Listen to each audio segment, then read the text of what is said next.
Get ready, because Banter with Richie B Productions is launching an all-new podcast network. 4 shows, 4 hosts, 1 powerhouse of paranormal and cryptid entertainment all week long. Kick off your week on Tuesdays with the one and only Wojo, host of Home of the Boom. He's diving deep into the world of cryptids, Bigfoot, and the mysteries that shake the woods. Interviews, investigations, and the loudest boom in the cryptid community. Every Tuesday from 7 to 8 p.m. Eastern Standard Time. Then on Wednesdays, prepare to drift into the unknown with Amanda Lombardo, your guide on the Phantom Navigator. From haunted legends to chilling stories from around the globe, Amanda is charting a course straight through the supernatural, plus guests who live to tell the tales. Catch her from 8 to 9 p.m. Eastern Standard Time, if you dare. Fridays get a little darker and a whole lot prettier. Join Sam from Sam's Pretty Paranormal, where makeup meets the macabre. It's Sam After Dark, spooky storytelling, and her fan favorite segment, Cooking for the Dead. Tune in every Friday from 9 to 10 p.m. Eastern Standard Time for glam, goosebumps, and all things ghoulish. And every Saturday at 6 p.m. Eastern Standard Time, the flagship show returns. Banter with Richie B Live, featuring Richie B and Wojo. From updates to investigations to wild discussions, this is the core of the network. Raw, real, and always unpredictable. Spend your Saturday evenings with the duo that started it all. 4 nights of content, 4 incredible hosts, cryptids, ghosts, glam, stories that will keep you on the edge of your seat. This is the Banter with Richie B Podcast Network.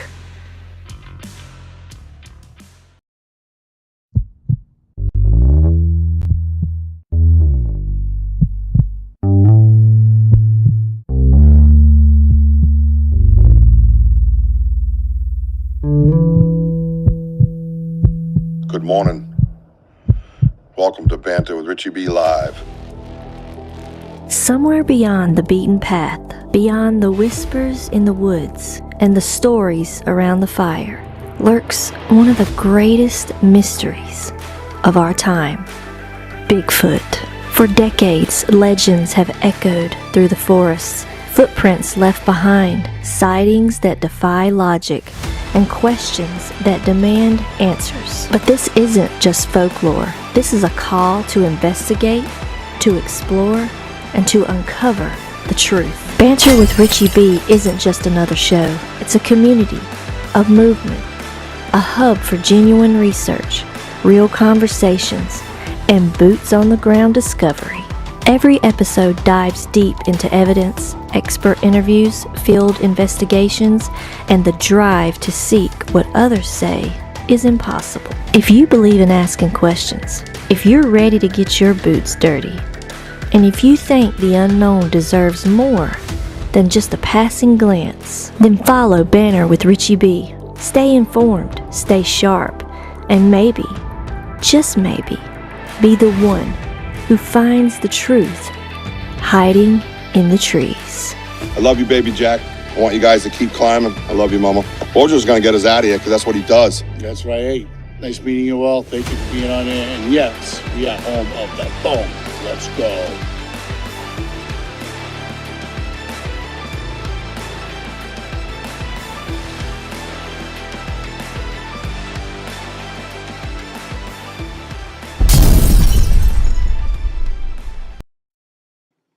Yo, what's up, everybody? Somebody give me a radio check. Anybody got a radio check, audio check? Hello, hello, hello. 1, 2, 3, 4. Where's Kurt W at? Yo, what's up, man? Welcome to Banter Richie B Live. What's happening? We are in the podcast studio, and as you can see behind me, there's no green screen. But you can see everything, all these beautiful gifts and all this love and all this hard work and research, right? Right? Kurt W, you gonna give me a radio check or what, bro? Clarity good? Audio good? Huh? Did a lot of work this week, man. A lot of work to try something totally new for you guys tonight. I am super pumped about it. I've tested it over and over again. I tested it so much. No, not the mini HD broke like an hour and a half ago. And Super Jessica ran out to the store and found kind of an attachment to make it work, you know what I mean? But I thought it would be a lot more fun to kind of show you guys that we are researchers, right? This is life. This is research. This is research, right? I love the digital creations. I love all that stuff. But I think it's time to just come out and just say, hey, we're researchers, man, and just talk about it. You know what I mean? And that's what we're doing. So I'm going to throw something by you real quick. Of course, you know that we are all over the world right now. We're going to be on every Roku television, every Amazon Fire Stick, worldwide on Dark Realm TV. Worldwide, baby. Media Squads. Get that Media Squads app. That is free. You will have the Banter Richie B. You'll see a lot of them. I've been playing a lot of my reruns on that and listening to it. And the audio is pretty awesome, man. I don't know. I laughed a bunch of times, you know. Kind of at myself, but, you know, Wojo's kind of funny too sometimes, you know, once in a while. But, that's yeah, right there to you too. I see him backstage calling me number one again. I know. But no, you got to get that because it's a process. And I announced it a while back, but it's a process. We have a radio station coming. The Banter with Richie B radio station. It's going to be global. 24/7, 365, man. It's going to be awesome. And get up the Media Squatch app and throw your headphones on or your earbuds in while you're at work if you can, if it's allowed, and listen to some of it because it still makes sense just listening to it because, as you know, we like to educate, right, while we're out there. It's just awesome. I really enjoyed it. It was a good listen. And I have a lot of ADD, so if I can do it, you can do it. I don't want to hear no excuses. Oh, yeah, you like my Bigfoot Monopoly? BDA got me that for Christmas. Don't worry, Wojo got moonshine. But I don't drink, so he got me Monopoly. It's pretty cool, ain't it? So yeah, a lot of good stuff. So we're gonna get Wojo in here. Also H-Low Media. Check us out on H-Low Media. That's like a hunting wilderness type platform. Sorry, my asthma's bothering me for some reason. That is really cool. You got to check out H-Low Media, H-Low Outdoors. Go check us out over there. Hello to everybody. Now, if you notice, I'm wearing glasses. Well, my TV, which is my monitor, is across the room. I have one of those like crazy like things that you can do different angles with the TV. And I pulled it out as far as I could, and I'm like, okay, I can't see nothing. So I had to dig into the old bag of old people's things. Let's get Wojo out here to say hi to everybody because that is Richie. The emotion in much of your audio. Can't make that. I can't. Fuchsia face. I don't know. It's telling me what emoji you use, but only in the formula. But thank you. I think that's a compliment, Benno. We're going to bring Wojo in to say hi to everybody, and hopefully one of us can actually see. So there is a little tweaking to do. But the studio's staying like this, and I'm going to tweak it. And I'm going to show you in a little while why we're leaving the studio like this. Because remember, we're here to share. We don't gatekeep, and we're here to educate, and we're here to learn from you. This is all of ours. This is your podcast too. This is where you come to throw out suggestions and ideas, right? Benno says, shit. Yo, what's up, shit? All right. So, hey, let's get Wojo in here and say hi to everybody because the chat be buzzing. Zzz. Oh, by the way, I have a friend of mine here. Okay, Mr. Venza, Mr. Paul fucking Venza. Me and him have stories that we can't tell, but we do have a lot of stories that we can tell. Mr. Venza's been over in California for many years now. And the funny thing was, I was so quiet about my Bigfoot stuff that Mr. Venza didn't even know until my podcast kind of came out. Well, that works both ways. I didn't realize being out in Humboldt County, like an idiot, I'm an idiot. I should have said, hey, dude, by the way. Anyways, and doing the work he did, that he'd be out in those big red forests running around. He might know a thing or two about our friend, Mr. Bigfoot. Mr. Sasquatch, if you will, the Satunga, right?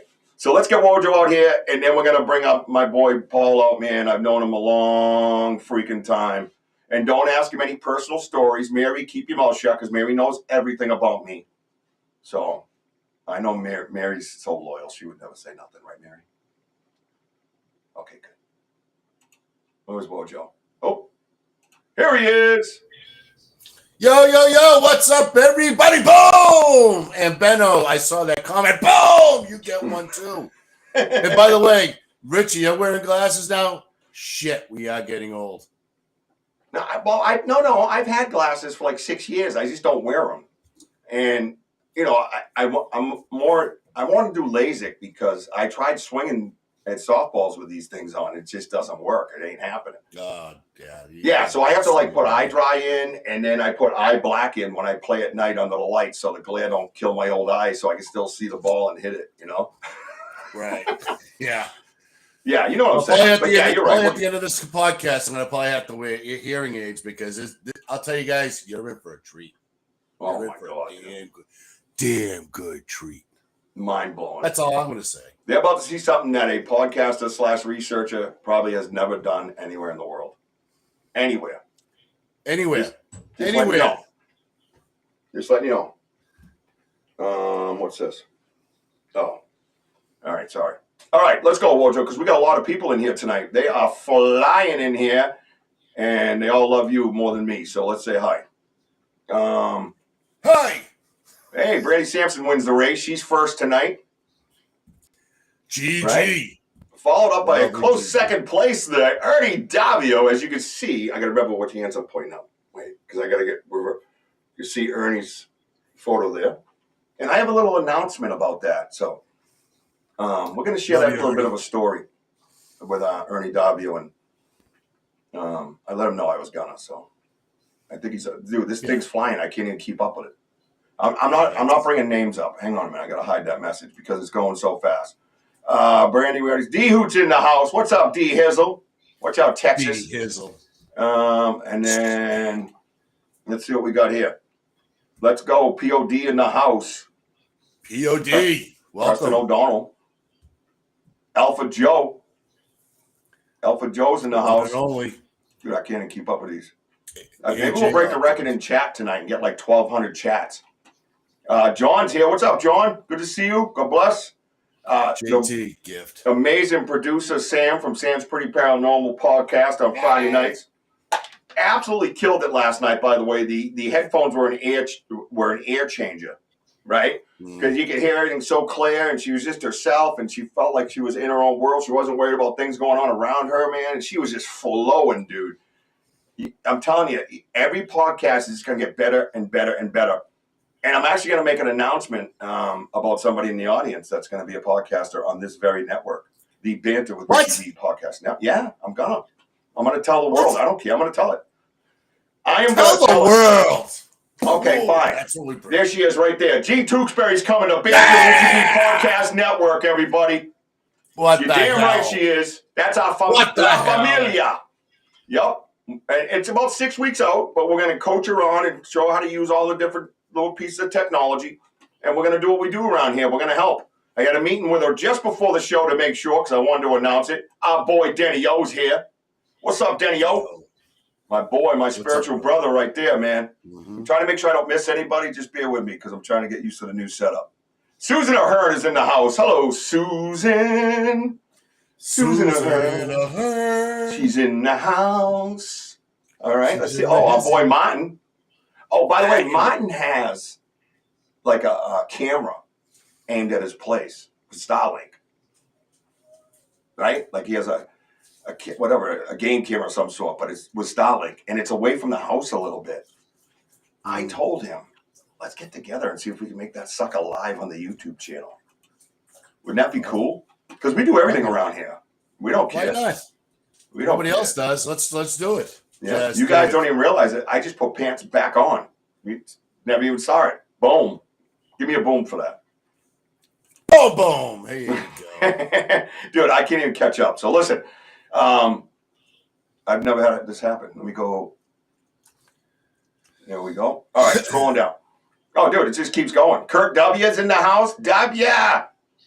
If I miss you, I love you. I'm sorry. Robin, someone said hi to Robin, but I didn't see Robin. But she's here. I know she is.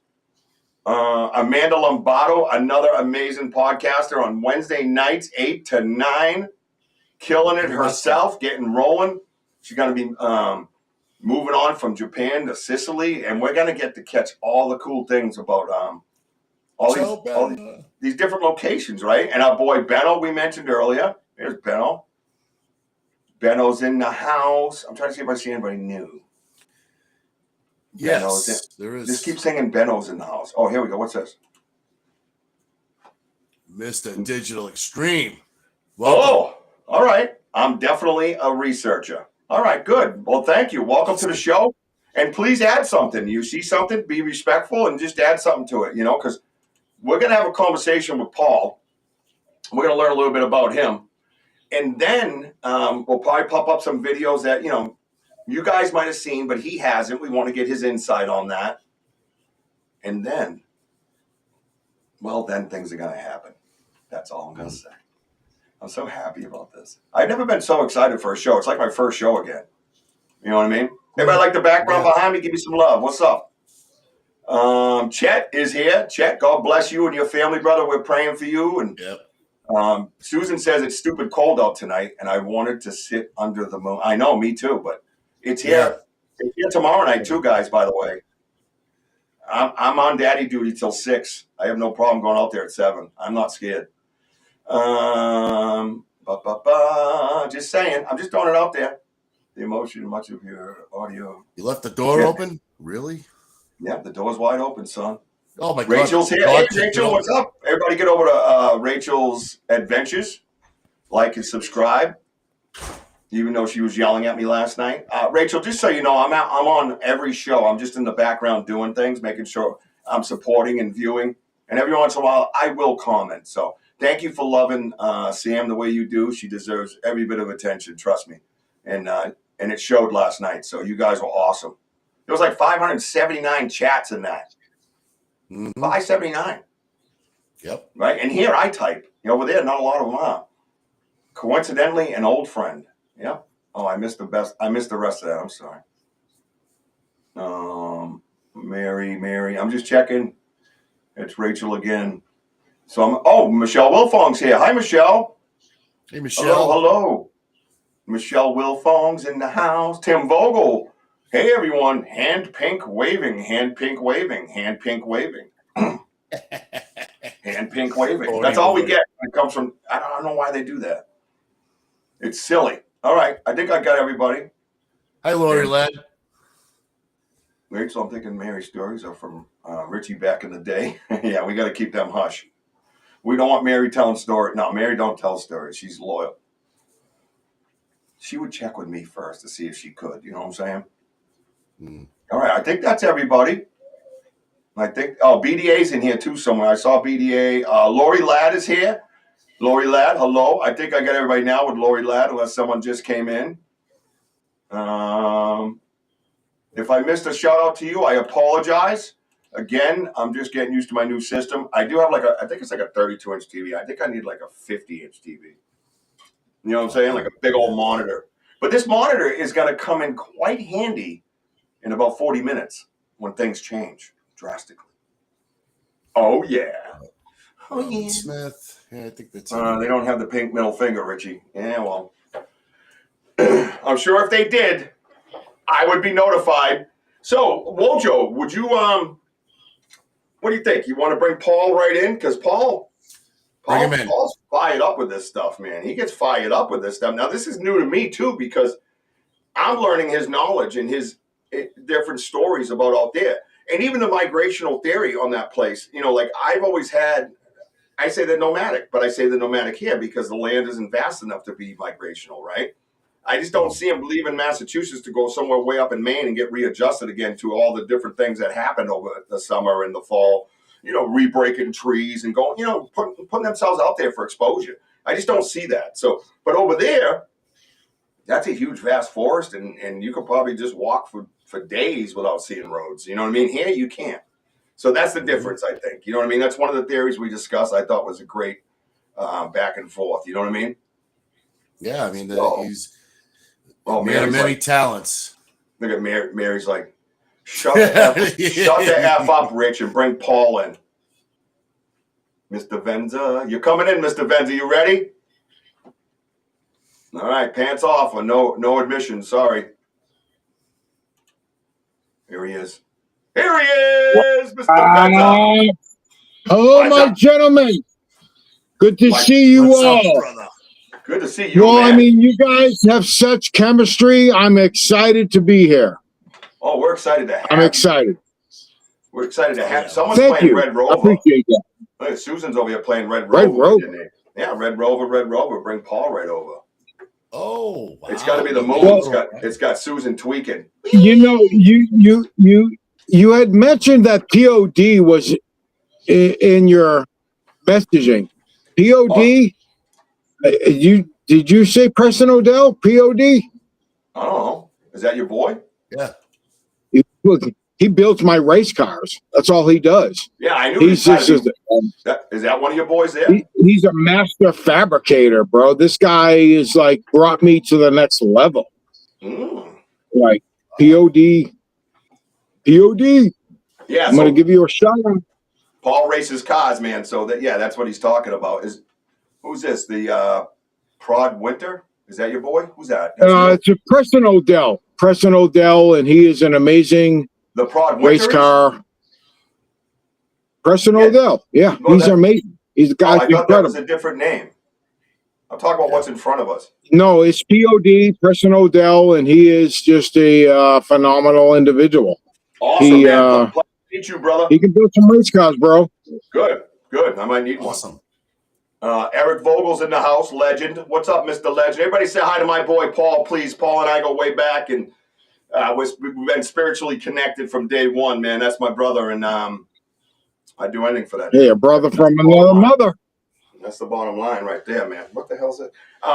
Brother from another mother. Paul. Yes. Paul, tell me this. Yes, sir.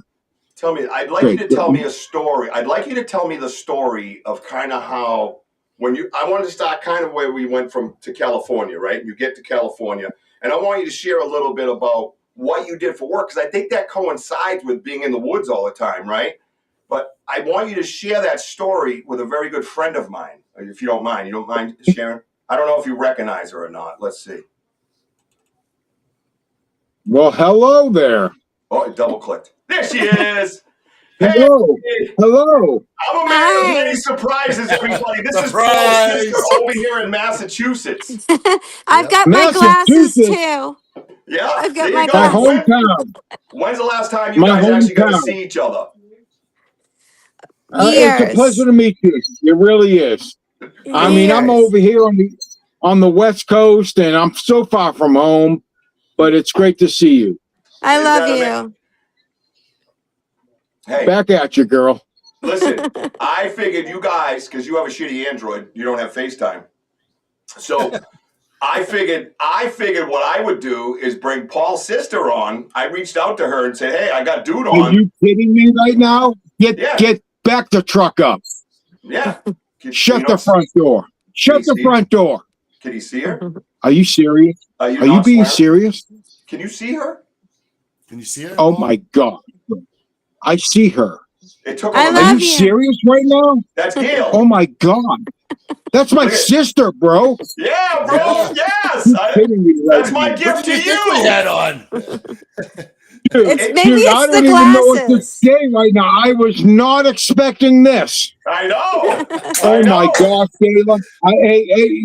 I call her Gayla. Gayla is my love.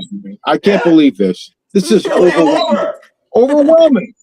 Yes. You know, coming from you, Richie B, I don't expect anything different. This is amazing.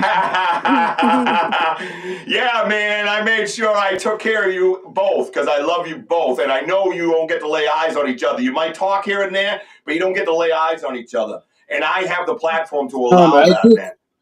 And I'm going to tell you both something right now. Listen, Thank you. Listen, I'm going to tell you something right now. if you guys ever want to just sit, listen, if you ever just want to meet here, I know he doesn't stop talking, Gabe, right? If you ever just want to meet here and have a conversation off the air, just a meeting, like a Zoom meeting with your sister, all you got to do is click a link and you both can sit here and talk and see each other's families and have that connection again, okay? I want you to have that. Because I knew your mom, okay? And that was Rich. My mom loved you. My mom loved you, Rich. I know. My mom loved you. And she was stoic as a human being. Stoic. That's Your the best mom way. loved me. I know. Your mom loved me, bro. Your mom was a powerful woman, and I love her so much. Thank you, brother. Thank you. And Awesome. and I know your mom would want you two laying eyes on each other. You understand that? Dude, this is like blowing my mind right now. I can't believe my We put it to you this way: it's a record that he shut up this long because he's like what, saying, hey, what, does he know it's his sister? Yeah, you took him a minute. What did you just do? This is amazing. I brought your sister in to listen to you tell us about California, and when you get out there, you know what I mean? Coming from Richie, I don't doubt it, but like my sister, bro, this is like blood right here. This is amazing. Yeah, well, I love you both, and I I'm love glad you too. you guys are here on the Banter with Richie B podcast, and Thank that's badass. you. Yeah, you're welcome, man. You're Thank welcome. you. Everybody's super excited on the side, and yes. our audience, Wojo, right? They're such compassionate people. These people, we're all Dude, connected, man. I need to recollect myself right now. Okay. My sister is on the screen. Yeah, I just can't believe it. that means we gotta behave. I can't. Well, I love my Gala. I mean, that's my sister. That's my blood, Ricky. And thank you, Wojo. All of you guys. Thank you so much for this. Everybody on the side knows that I throw a mean curveball, brother. Yes. So, I mean, I know you play softball, but I didn't know your curveball was this extreme. Listen, first time ever I've gotten you. Let's face it. All right, you've always been ready for my shit. All right, brother. But this Richie, time I get to get you. Say something to your sister. Richie. Say something to your sister. We'll wait for you. You want us to leave? Well, no, you can stay right here. I just coming home in April, and I'm so looking forward to seeing my sister. Yes. I mean, she's been just an extremely important person in my life, and I don't get to see her often, and I'm just so blessed. Richie, you just blew my mind, bro. I cannot believe you just did this. We go boom. That's what we do. We give out the boom. You know, we'll all have to get together. Oh yeah, all of us. Wojo, I mean, I'm glad you're a part of this because this is a huge moment right now for me because I never get to see my sister. I'm so many thousands of miles away, and this is very, very special. Richie, Wojo, what did you just do? What did you do? Brought your sister on, brother. You haven't seen it in a while. I'm getting the Italian that moves out of you right now. I love it. I am overwhelmed. Good. Overwhelmed. I love you. I'm going to watch you guys do your thing. I want you to get on with your content, and I'm ready. I'm watching. I love you. I'll see you in April. We can hug. Oh, gosh, can we ever, girl? I got a picture of you and me and Cheryl together, and I cherish that moment. And I'll bring you guys out Bigfooting with me. Yes. Hey, I looked a lot younger then. But thank you. I love you. It is. I love you, Gayla. I love you too. So have fun. Enjoy. Love you, Rick. Thank you so much, guys. Yes. Take care. Oh my goodness. You just blew my mind. You just blew my mind, bro. You just blew my mind. Are you kidding me right now? I mean, I know you've been had Gail's support the whole time, and you've been with her and sponsoring her and done so much for her. Yeah, but listen, dude, you're untouchable. She's untouchable, bro. She's untouchable when you're not here. You know that. You blew my mind. I mean, you're a brother from another mother, and you just proved it. Yeah, that's all I got to say. You proved it. That's amazing, bro.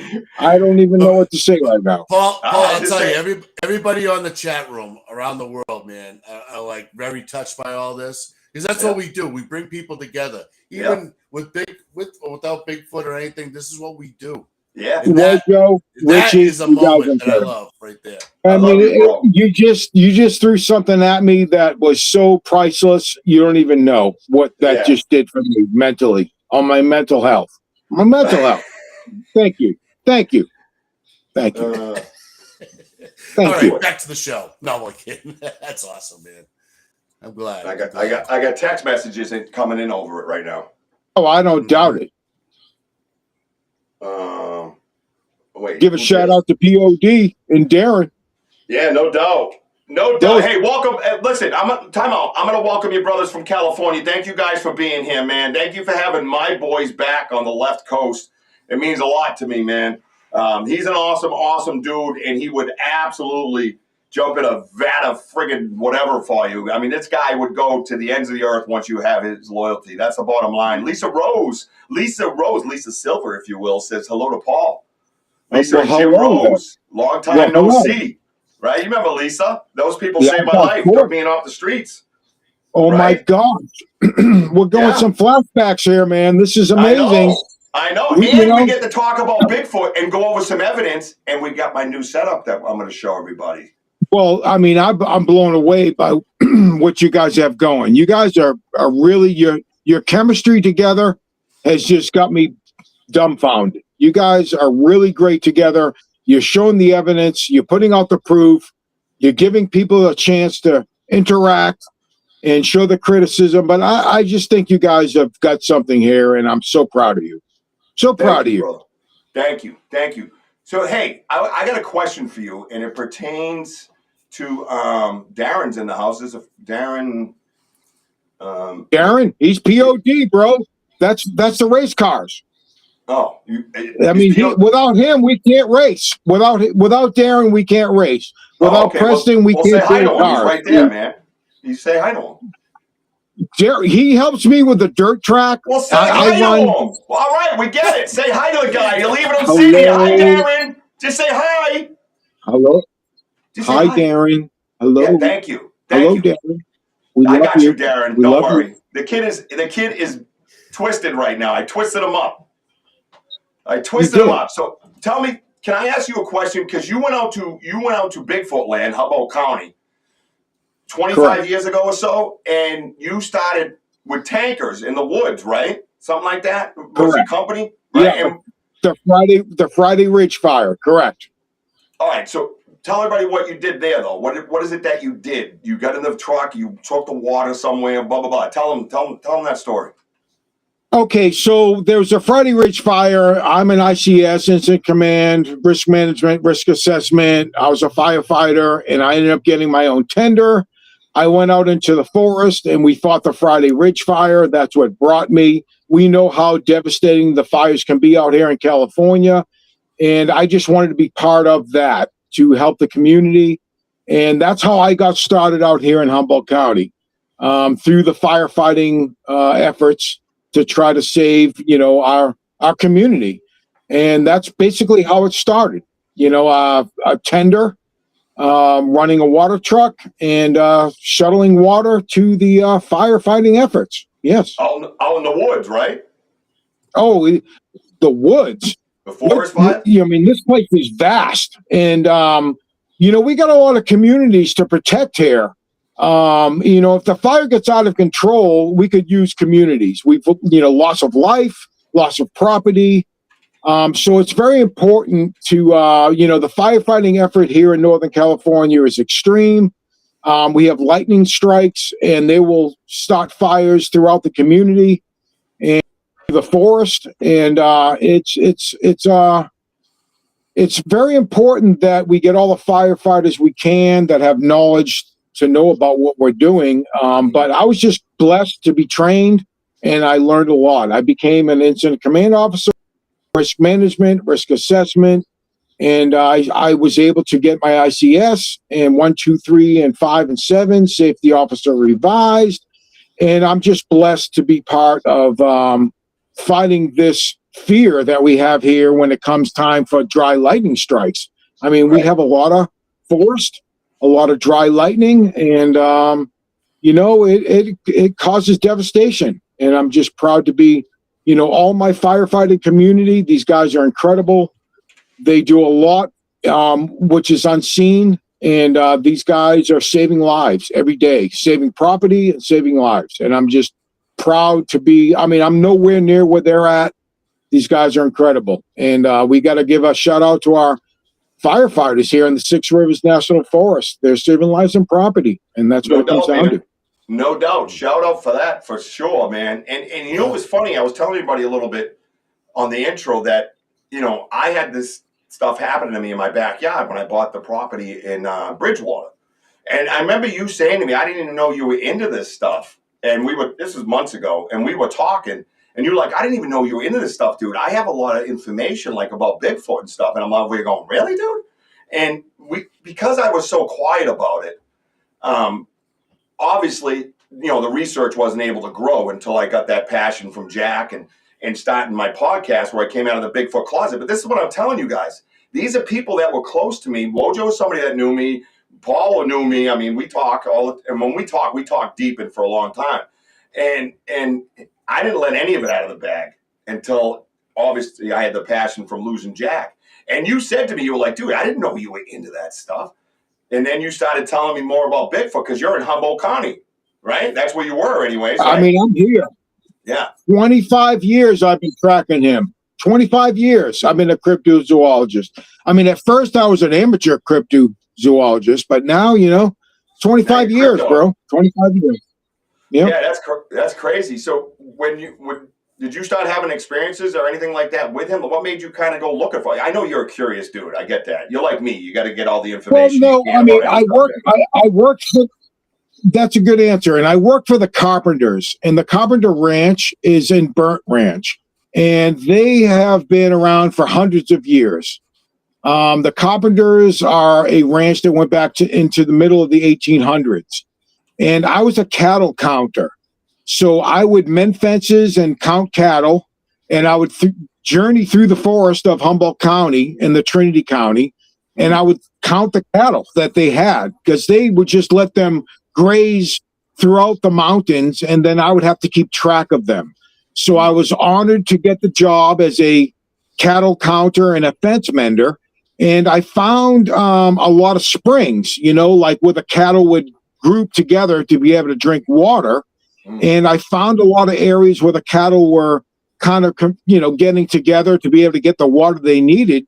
Because in Humboldt County, you know, if you're away from the river 2-3 miles, you need to find a spring. And that's kind of where the cattle kind of hung out. And then I started seeing symbols and signs of, you know, I just want to say a Bigfoot. You know, I saw footprints.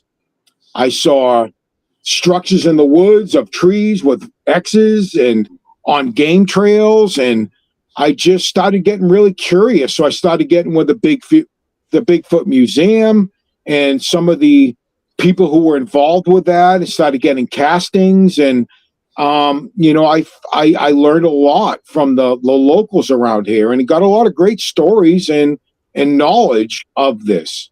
And it all started from the Carpenter Ranch. Counting cattle is what I was doing, counting cattle. That's crazy. And, you know, you never think of that, right? Well, you never think of that. Like, he would go to where the water is. And if the water's far away from the river, well, the cattle's there, but someone else might be there too, right? Think about it, Wojo. No, absolutely. I mean, it's that ecosystem that they have. And it is pretty fascinating that being in that part of the world where it's all vast and whatever, I mean, yeah, you can attract a lot of other other animals and so on and so forth. But but when you're talking about structures and cast, Paul, you want to talk about like the size of the cast that you were finding out there? Well, I mean, you know, I didn't know much about it, so I got with a couple people within the Bigfoot Museum, and they gave me some lessons on how to cast. And if I ever found something, they wanted to be immediately notified, and they wanted to come out and they wanted to cast it, and they wanted to teach me how to do that. So I mean, I'm virgin at this time, and you know, a lot of people were thinking it was a bear that was burnt in a fire. And, you know, a lot of bear footprints are kind of similar to a a footprint, a human footprint with no hair. So we thought they might have been a burned bear that might have get caught in a forest fire, and they were leaving footprints around. So then when they came out and they actually casted, they found the imprints in the fingerprint. Like we all have an identification through our fingerprint, and they casted them, and they found that a lot of those were found in Montana. So they're notifying, they're like, hey, look, this individual has traveled from Northern California and the Trinity National Forest all the way to Montana. And it's through the imprint in your fingerprint. They kind of give you a cast, just like if you go to law enforcement and they kind of fingerprint you and they know who you are. Well, right. This is the case when it comes when they found them, and they found the same imprints in Montana. So that's a great vast distance from here, from Northern California to Montana. So they were able to contribute that species, or they were moving, they were migrating. Some of them don't, some of them stay local, but they did find that those casts came from Montana as well as Northern California. Yeah, I mean, it made me realize, it opened my eyes, Richie. It opened my eyes. Oh, it opens your eyes, all right, bro. Mm-hmm. It opens your eyes wide, fast sometimes, and sometimes slow. It's been a process here, and we've gained their trust, and we feel that they, like Wojo's been a catalyst for communication, trying to communicate with them, you know what I mean, in different ways, and it's been a wild trip, right, Woj? I mean, it's been crazy, dude. Crazy. Yeah, I mean, describe it. Yeah, I mean, we've learned through like other people around the country. Everyone, has like a gifting stump, gifting rock. Well, we found out in the middle of these woods a gifting, a chair, and I told Richie, I said, "Geez, why don't we put a gift on there for them?" And I don't know. Some people have used like a raspberry, like donut, whatever. Well, we don't have those around here that I couldn't find. But I was at the store and I found what you call zingers. Zingers are like a Twinkie that's raspberry coated with coconut and with the cream filling in there.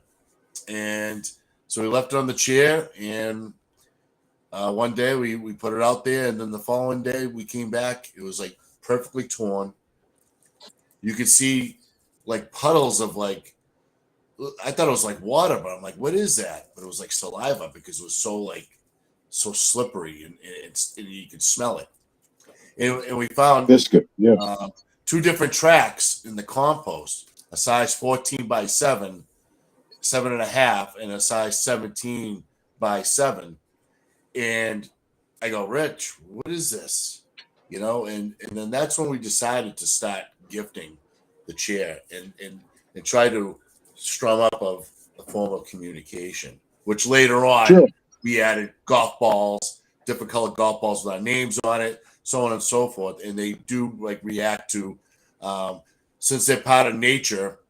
If I use rocks as they're like the family out there, and they would move the rocks around, and they move Richie's ball further away from us to say, that Richie, because he's has the camera on live, telling us that he's like the leader, let's say, and I'm the gifter, because they had all the peanut butter jars that I would leave out with them, the zingers, and put it right beside my ball beside the wrappers and the other stuff. So it's pretty unique stuff. It's a lot to take in because that's why we take before and after pictures. That's why we do the lives, gathering data to try to understand as they try to communicate with us. Yep. Well, I mean, that's important to say, gathering the data. I mean, you guys are taking the initiative and going outside the box. And, that's great to hear that you're actually making an effort, and you're not going to learn unless you think outside the box.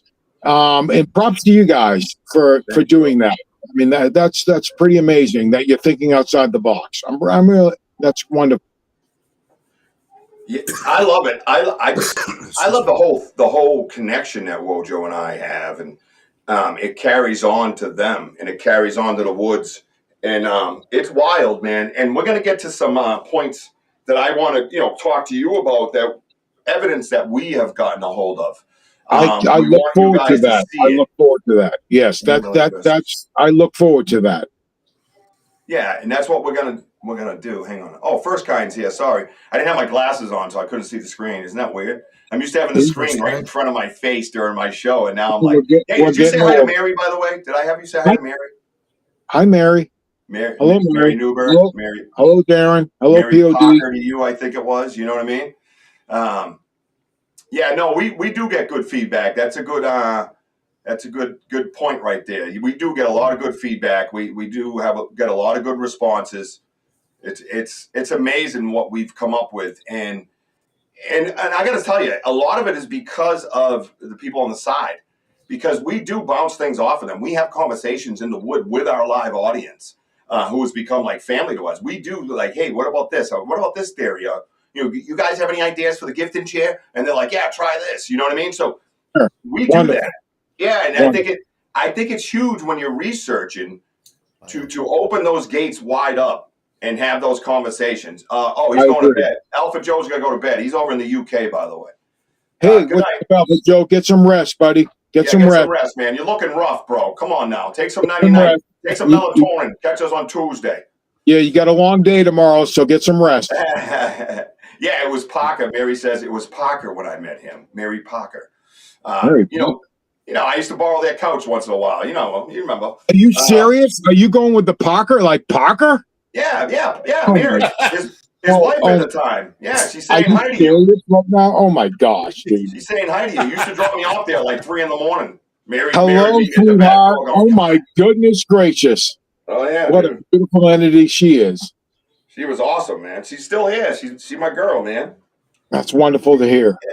Oh, she's so loyal, dude. Come on, man. She's a loyal human, dude. You know what I mean? She got stories about me, dude. Forget about it. She put up with us, and she put up with Steve. But she put up with us, and she put up with Steve. I hope your ears are burning.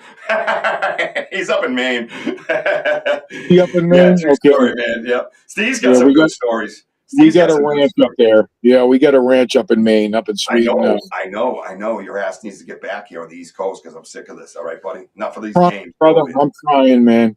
I'm going to piss off your boys from California if I keep saying it. Sorry, man. We got too much history. You can't keep them. Well, my boy POD, Preston O'Dell, and Darren, they all know who you and Wojo are, and, like, they're overwhelmed. Like, you might have been on the phone with Preston back when we talked. And Preston builds all my chassis and all my race cars, and he's a phenomenal race car builder, and he's just, the king of the area. And he just thinks you are the coolest, bro. He just loves you. He ain't never met you, but like he spoke to you on the phone, and he thinks you're phenomenal. I mean, know that. That was the dude that was talking that night. All right, I got you now. I'm with you, man. Hey, pleasure to have you here, bro. I hope you stick around and enjoy what we do. We bring it to you. You know what I mean? And we leave everybody's mind open. And that's the key to it, right? Leave everybody's mind open. Let them say what they feel, man. Even if it's something that we might think is completely bizarre, we still got to have the conversation to find out why they think like that. That's a great answer. That's a great answer. And somewhere in that process, you're going to hear something where you go, no shit, that happened to us. 9 out of 10. So if you shut that door and you laugh at them because they think Bigfoot's got 5 legs and 2 heads, you're an idiot because you're not sharing. You got to share, man. Have the conversation. Speaking of that, what is the craziest thing you learned about Bigfoot? Good. That's a great answer that you're saying that, you know. You, bro. Thank you. What's the craziest thing about Bigfoot, man? The craziest thing about Bigfoot? Steve's not in here. Steve, what do we got here? You asking me? No, you, yeah. Well, I mean, he's here, bro. I mean, we just got to realize, there's a lot of unbelievers and people that don't believe, but we got to realize that where I'm at here in Humboldt County in the Emerald Triangle, he's prevalent. He's here. And a lot of people want to laugh at you and think you're crazy or whatever they say, but the evidence speaks for itself. They have castings, they have evidence. The one thing that we're looking for is follicles. So when you're in the forest and we're hunting and we're tracking and we're doing the things we do, if they go under a branch or under a tree and they rip some of their hair off, you want some of them follicles. So you can go back and get the DNA evidence, you know. And so like when I'm tracking Sasquatch or Bigfoot, we're looking for hair. We're looking for something that got pulled off of their skin and pulled out some follicles. And if you see hair matted up on a tree where they dove underneath and they got caught and some of it ripped out, I mean, that's where we're going to get the DNA. But there's overwhelming evidence that it is a fact. And I'm not crazy. I mean, I've got a company I run. I got a family. You know, I there's a lot of things going on in my life that make me a professional. So I'm not going to dive into something that is just, you know, something that people consider crazy, you know, but I've actually witnessed events and have spoken to elders in the Native American community that, you know, it's real. He's here. And that's a fact. And yes, they wonder why there's no evidence. How come you don't find a Bigfoot skeleton? How come you don't find skeleton remains? You know, and these types of things. And these are the questions that I hear. Well, the natives that I've spoken to, you know, this was back in 01, 02, 03. So we're talking 25, 23, 24 years ago, which they're long past. But they would let me know that they monitored the game trails and that they had a relationship with the Sasquatch for generations. And the natives in Hoopa, Yurok, Klamath, Hoopa, all these different natives would monitor their game trails. And if they were, you know, ill or injured or old or whatever the fact may be, they would gather their skeletal remains or maybe their, you know, their full body, and they would bury them in Native American burial grounds. Can you imagine that? They would take these Bigfoots and they would take them because they knew their game trails, and they would bury them in Native American burial grounds. And so you know you can't go near a Native American burial ground. It's impossible. It's just not going to happen. Well, that's where I was told that you're going to find a lot of the remains from the Sasquatch that might have been found on the game trail that they monitor. So people are like, well, how come we don't find remains? Well, that's because the natives are monitoring their game trails and where they're using the paths to be able to get to Montana, like I just mentioned to you, and they know their areas, and they will take them and remove them and bury them in their Native American burial grounds. And that just blew my mind. I'm like, okay, well, that makes a lot of sense. I mean, that makes a lot of sense to me. Right? I mean, think about it. Indigenous native elder is correcting you. We have. I mean, these are 99-year-old, 95-year-old Native Americans that go back to when their grandfather talked about it when they were young. Yeah. And they overlook and oversee the travel migration paths of Sasquatch, and they are worshipped by the Native Americans. They're part of their existence. They live together, they work together, they hunted together. Before the white man came over and took over the western part of the United States, they were part of their existence, and they worked with each other, they communicated with each other, and they hunted together. And they have a bond, and that's irreplaceable. It's an irreplaceable bond, and they were with each other, and they continue on that trajectory, even though we're still here and we got computers and internet and all these things. Well, the natives are deeply connected to the earth, and they have their own privacy, and they don't relinquish much to many. And that kind of blew my mind when they said that they're burying the skeletal remains of Sasquatch in their Native American burial grounds. And that made a lot of sense to me. No, very interesting. Very interesting. We reach out and we've been guided. Can you guys see that on the screen right now? Yes. Yes. Okay, good. We have we call her a family member, Elder Medicine Bearclaw from Blackfoot out in California.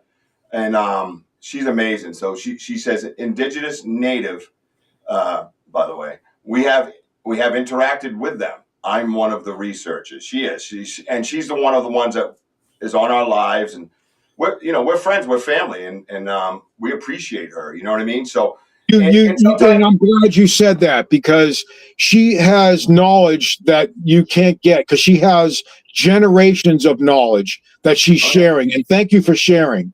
I appreciate her sharing that, because that they really want to keep it tight knit, and they really are keeping this close to who they are, and they don't want to let it out. So for her to share that information, thank you for that. Thank you. Oh, check this out. This is a Scaniverse video. I'm gonna let it play for a minute. I got it on loop, and you can see the different toes in it and stuff like that. This is located on property that's connected to my backyard. So check that out. Wojo, if you don't mind, you discuss it with them. I'll put you guys up on the screen. I'm gonna kick it off to the side, and I'm gonna step out real quick, and I'll be right back, everybody. So enjoy the Wojo and Paul Venza show. Okay. Yeah. And I can't put my name. Apparently, I'm still Sam's Pretty Paranormal, by the way, too. So my if I put my name up, it says I'm Sam's Pretty Paranormal. Oh, okay. Yeah. Don't judge me. I'm not. Yeah. So yeah, we behind Richie's house, he has 3 acres of land that abuts to 94 acres of conservation land, and this is Scaniverse. Verse. So, and it does that 3D render them here. And you can see how the weight shifts down. You see that, Paul? Yes. You see the mid-tarsal break right there? I do. Of the foot? Yeah. So, I believe this was the 17 by 7 foot that we found in the compost, and we find different size, numerous tracks that we find, prints and whatever. And what's cool about this picture is how the weight shifts from the heel to the toes.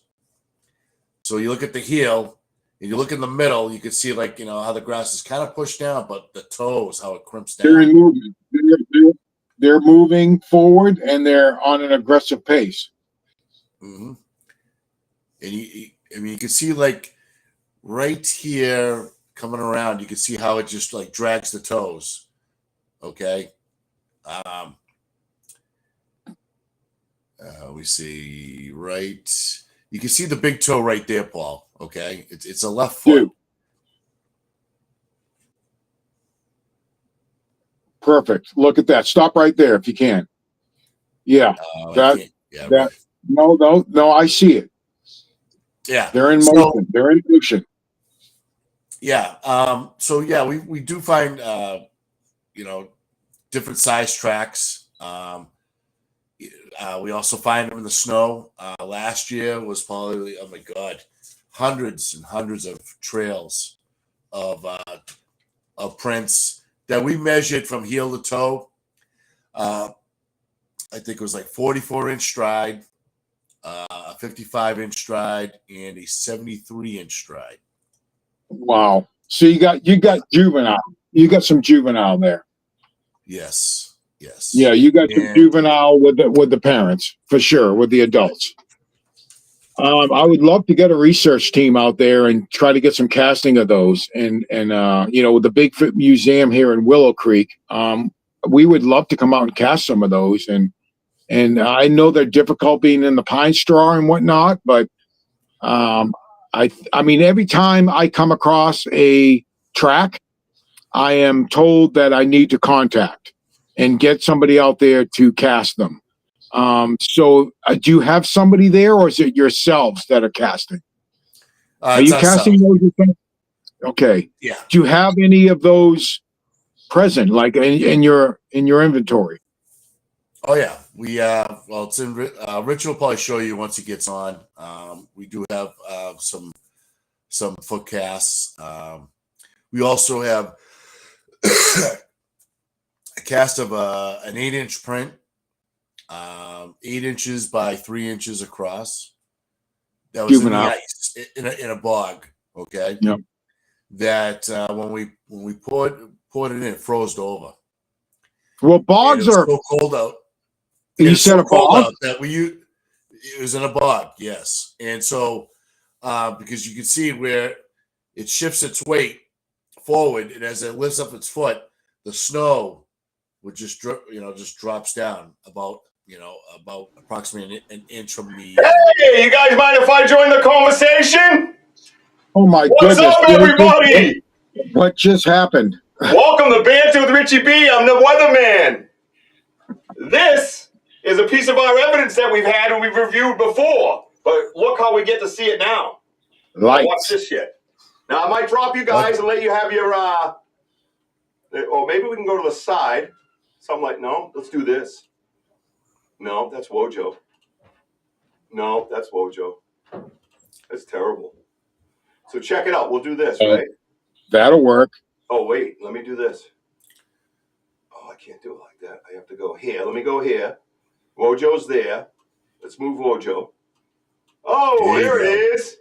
Look at this, guys. Check this out. This is what I've been working on for my people. This is what we got. Let's go. You ready? I even got a pointer. You like my pointer? It's actually a candy cane, right? It comes green on it so it can disappear, but it has red and white. You see what I'm saying? Hello, my baby. Hello, my darling. Hello, my ragtime girl. Remember that guy? So check it out. You guys remember this picture? I do. Do you remember it? I remember. Okay. So check it out. This is the type of shows we're going to be having. We're going to break down structures, prints, you name it. All the evidence you've seen, we're going to see it differently because I put it up like this and I see different things in it. Now check it out. Remember this guy? Walnut head. That's what I call him. Oh, yes, Teacher Richie. I see y'all talking. This is a game changer. Yeah, how many podcasters do this shit? All right? Yep. Yeah. Yeah, we got some aliens with a chance of Bigfoot. Hang in there. I'm a weatherman. Weatherman's in the house. Now, look at this. Remember we talked about the eye socket, guys? And you could only see it on that little screen. Now look it. Look it right here. Follow my candy cane. It goes to the point. This is what I was trying to explain to people at night. It's hard to see. And it goes up like this, and then it comes all the way around the back.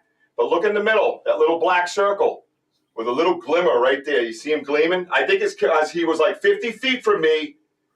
And he was like, oh, yeah, look at that sexy cat. Check it out. See the gleam in the eye? There's the black circle, right? You see it? Now, listen. I've been looking for the other eye. I couldn't see it until I made it like this. Now, watch. It's right there. Look on this side of the light. There's a little black spot.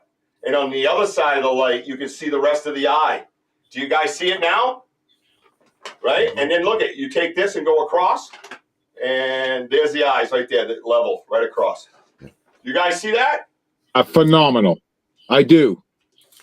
You see that? Now watch. Remember the teeth, guys? Look it. I'm going to shut that ticker off because you guys already know you got to buy the damn merch, all right? Stop your bullshit. So let's take that ticker off and let's do some freaking research together, all right? Freaking research. Yeah, freaking bullshit. Look at it. Here's the teeth. Remember the teeth? Oh my goodness! Remember down here the teeth? Look at the row of teeth. So if you weren't able to catch it before, you can definitely see it now. Right there. You see that shit? Who took this photo? Who took this? Oh, that's Wojo on his. Oh, the only thing a Samsung is good for is taking pictures. Other than that, they suck. So listen. So just say Wojo. That's all you need to say. Listen. I'm like, listen. I said, dude, he's getting close, man. Zoom in with that one tool phone you have and use the only tool that's good on it. And he zooms in and boom, dude. Oh, look at YouTubers here. I hope Richie don't stop pooping and making alien sounds. Mind your business. Drink your water. There's a hurricane off the coast of Florida approaching the Bermuda Triangle. Great. Thank you, Ron. Richie's so dang funny. All right, so listen up. Yeah, look at the mouth, right? Is this a game changer, guys? Do you remember seeing this before? You didn't see these details. Look at the lines in the head right here. Look at it. That's why I call him walnut head. Everybody thought I was nuts. See the lines? It's like, and I don't know what this thing is. What's this thing? It looks like something connected to his face. You know what I mean? Right? iPhone caught up. You're right. iPhone 17. Ask Andy because I got some pictures in there. So everybody can see this right now. Listen, what I did was, you got to be somewhat patient. I only have so many slots that I can use for the background, the backdrop, right? Where I always had Jack here. So I have to, like, I got like eight or 10 in there now. So I could click from picture to picture right now. But when we start replacing them, I have a folder set aside called background evidence. So what's going to happen is sometimes I have to crop them to make them fit. So we're going to learn as we go here, and I'm going to get better at it. But this is the beginning of amazing research that other people don't do, other podcasters or researchers don't do. Because, like I told you guys from a long time ago, you are the key to this shit, man. Your eyes, your critical thinking, your thought process, your willingness to discuss and research with us is the key to this. So I get to bring it to you now the way you deserve it to be brought to you, all right? Because all those little winky-dinky bullshit freaking screens, they gone. The only thing I can't do is show a video on this thing, trust me. She says, I am doing a good job. Oh, thank you, Teach. This is great method, Richie. Yeah, kudos. All right, dang. I know it's me and my thinking at night. I'm like, I can't sleep at night. So everybody sees the dude, right? Now I just got to learn. See, look at it. I can switch around. I still got my headphones on. No, I'm not going to wireless headphones. They sound tinny. So don't say it. I know someone's going to say it. All right, so I got enough to reach. But look over here. Look at this, like, cast of light or what. I don't know what that is. You see it? Right here? Yeah. This whole thing? It looks like Mr. Snuffleupagus gone sideways, right? Isn't that crazy? Right? And the cool thing is about this, guys, just the anticipation of what we're going to pop up next. Like the structures that you see on my phone, but we get to see live, right? You're going to get to see it. I know I'm making myself really big. Sorry, guys, I'm 6'7". So you guys are going to see, right? Now, Paul, this is what we've been dealing with, is these lights in the woods constantly. And Wojo zooms in and takes a picture. And behind that light is a being of sorts, right? I'm not claiming what I think it is. I'm just saying there's a light here, and back here is substance. There is a body of some sort. There is something back there. It's not just a light. Therefore, we as researchers, all of us together as researchers, have taken the orb theory and turned it upside down. Because most people, when I show them the picture without it zoomed in, what do they say, Wojo? I don't know what. Oh, my fucking God. It's an orb. How many times have you heard that was an orb? Well, I know. That's what they say. Let me tell you something that we've noticed a lot in this area of Northern California. Whenever you see orbs, which are probably, bowling ball size, candlepin size, that within days you hear a lot of reports about Bigfoot in the area. So I'm not an expert with orbs, and I'm not an expert with Sasquatch, but I'll tell you that you'll get a lot of reports when you hear about orbs and you hear a lot about sightings of Sasquatch that they seem to be connected. Right. And again, I'm not an expert in this, but I'm telling you, somehow they're connected. Somehow they're connected. I'm not saying they're totally not, and I'm not saying that they're not a primitive human on a higher level, a higher frequency where they can't produce something like that. I'm not saying they might be observant like we are. They're just observing. Correct, but I'm going to say this. This is where I've come to. My research started with flesh, blood, mud, and water. That's where it started. Okay. Now I went from there to primitive human. Okay. Now I believe not only are they primitive humans, that they have different abilities that we don't have because of the higher frequency they're on. Basically, imagine a Bigfoot can like fight Orzo. You know what I'm saying? Like, because he's just magical. You know what I mean? Like, that's the kind of being I think we're dealing with. But I also think other things come with him. I don't necessarily believe that he comes with them. I believe he's here and other things join him. And can some Bigfoots be abducted and be taken away and probed and slapped around and taught to do new things? Sure, why not? Humans are. right? Why not, right? Humans are. I believe in that. Hell, the government admits basically all that, okay? So I believe other things are here, and we're catching them, and they're comfortable with us. And everybody thought I was crazy because they're like, oh, no, you're not going to get anything on video, because they're all going to do this and do that. Well, guess what? We've gotten something on video. Not just once, not just twice, numerous times. Correct, Wojo? My confidant? Correct. Right? Yeah, exactly. So we're gaining their trust. And we're showing them, the people on the side even, because they can feel it. If you're a sensitive, if you're a medium, if you're a psychic, if you're this or you're that, and you have all these different senses that go through your body and you feel things, they know the people on the side are genuine. And if you are not genuine, you get thrown a FO. Oh, as a matter of fact, there she is now. See how Lady Dihu? She has trained Sam to be the quickest moderator triggers in the game. They will eject you from our live broadcast instantly. She's from Texas too, so bang, right? There are other photos of different shapes with the same light intensity. They are all, that's right. And Dihu, you know what? I have them downloaded to my background, which is now a big old photo. Isn't this beautiful, Paul? Huh? You can also see like where your shoulder is, Rich. It's like the borderline, the head. Well, no, that's right there, back here. Back here, if you go up, you can see it's almost reptilian-ish, but it almost looks like a rodent mixed in, right? See this? That to me, it goes, let me see if I got to get good at this. Yeah, so the angle would be, like that. That's one of the points, and then the other point is down here. And then the back, you can see where the cane curls goes up a pot. It's like a pocket with an eye in it. And then, like I said, if you go straight across, there's the other eye right there. Something was looking back at us. This one particularly between 60 and 70 yards away tops, Wojo? Yeah, something like that. Right.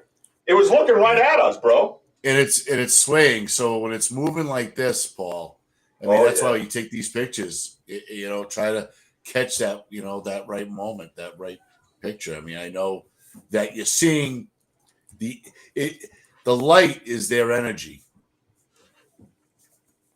What do you think, Paul? Well, I'm what I'm thinking is, we know how human nature is. We want to conquer, we want to take over, we want to, absolve. There's human nature is take. And with Sasquatch, they're more of a natural, indigenous, this is our planet. And I think that the orbs are recognizing the fact that they're somebody they can feel safe with. And if they communicated that way with humans, they're going to want to take it, put it in a bag, take it to Area 51, and they're going to want to just, dissect it. Where with the Sasquatch, they know that they can trust them and they can kind of join and become one and communicate. And I think they've differentiated themselves from the human aspect to the Sasquatch because they more or less feel a little safer knowing that they can be around them and they're not going to be thrown in a pill sack and taken to Area 51 and just, But I think my point is, this is not an orb. This is not a face in an orb. This is a light that's being emulated at us, perhaps for distraction or disguise, whatever it might be. But there is a being behind that light. There is something that you can physically touch. There is something that could possibly bleed. There is something breathing. It has movement, although not a human type movement, right? This to me is not an orb, and I can see clearly that it's not an orb because I can almost see the spit coming out of his mouth down here. So what you're saying is that it's supernatural that they are able to excrete this type of energy to protect themselves or communicate? I don't believe this is a Bigfoot. Okay. I believe this is an alien. I believe that's star people. So they're extruding that light for a purpose of distraction. Camouflage? Camouflage? Well, they want to communicate. They want to communicate because we've earned that. We've earned that, but they don't want you to exactly see them either. When they get up to you, I bet you they'll come right up to you eventually and just shut the light off and be like, probe. Right. So do you guys have any kind of sound recognition with your instruments? Sound recognition. What are you looking for? Like sounds of birds? What are you talking about? Well, no. Like, I mean, if they're excreting light, is there any kind of communication through sound? We do ask them to change the color of the light, and I believe they have in the past, right, Wojo? Yeah. They sometimes like go from like a fluorescent blue or white, and sometimes they'll change to red. Yellow, green. Have you ever brought a dog with you out into the forest? Yeah, when she lasted about 40 minutes, and we had to take her to the truck, and I'll never do that to an animal again. No, okay, so there's sound, obviously, because dogs can hear sounds that the human can't. So that speaks volumes, Richie B. You know, you're telling me that you had to put them up? You had to get them out of there? Oh, yeah. There's frequencies that dogs can hear that the humans can't. Correct. So my recommendation would be to get some type of sound recognition and frequencies that the human can't hear and try to capture some of that information. No, well, I mean, we have recordings, obviously. We played them for you. We're not going to get into them here, but you know that they're quite astounding. Some of that we absolutely 100% know that is a big guttural being of sorts with big lungs. A little bit of ape-like, right? We have that sound on recording. You heard that. But there's also that very there's also that very high-pitched clicking. Are they arguing over a zinger with this guy? Is that where the clicking comes in? But sometimes when you listen, you can hear the clicking and then you hear him release. So you're going, wait, that's the same guy. But we're not sitting there watching them. We're just drawing theories and having conversation because that's what researching is. Not acting like an asshole and shitting on people. You jerks. Yeah, they're communicating. They're communicating within themselves. Now I can dance with everybody. All right, on to the next picture. Here we go. Are you guys everybody loving this? You like this? Now, remember that twist the other day in my backyard? I felt it was of ancient variety, and it looked like the bark covered over the twist of the tree, right? Right? Remember that? So what I did was, I had to crop the hell out of this. But let's get a look at it up close. Because you guys perhaps weren't able to see it up close. You see this? This is what I was talking about.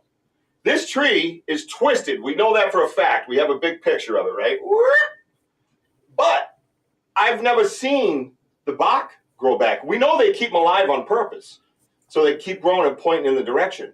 Now look at that to me looks like fiber that didn't die and the bark grew back over it. Is anybody with me on this? Yeah. Because we knew it was old, right, Woj? Yeah. Why aren't you more enthusiastic, Wojo? This is incredible. No, I'm actually like studying it right now. Why? This deserves a freaking boom. It definitely is a huge boom. I mean, up close. I mean, like until you got my way. Sorry. No, but like I said, like you look at the different ridges. I have a zoom so through my Android, but you zoom in and you could see the ridges of it. It's like fascinating. I mean, anybody have any opinions on this? Anybody else in the audience, Woj? Maybe get somebody who should we ask a question about this? And one other thing before I get to them is that I did send this picture to my friend down in Georgia. Hang on. Paul, I sent this to my friend down in Georgia. I haven't heard from him back, but I'm looking forward to. Yeah, we sent this picture to him. He's the guy that works for the University of Georgia, and that's all he does is study trees. And we've sent him stuff that he's completely still stumped over.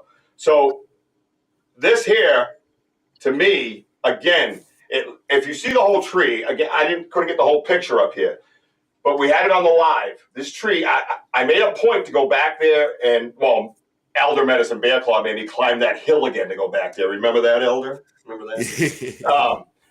And I went back there, and this thing is twisted, bro.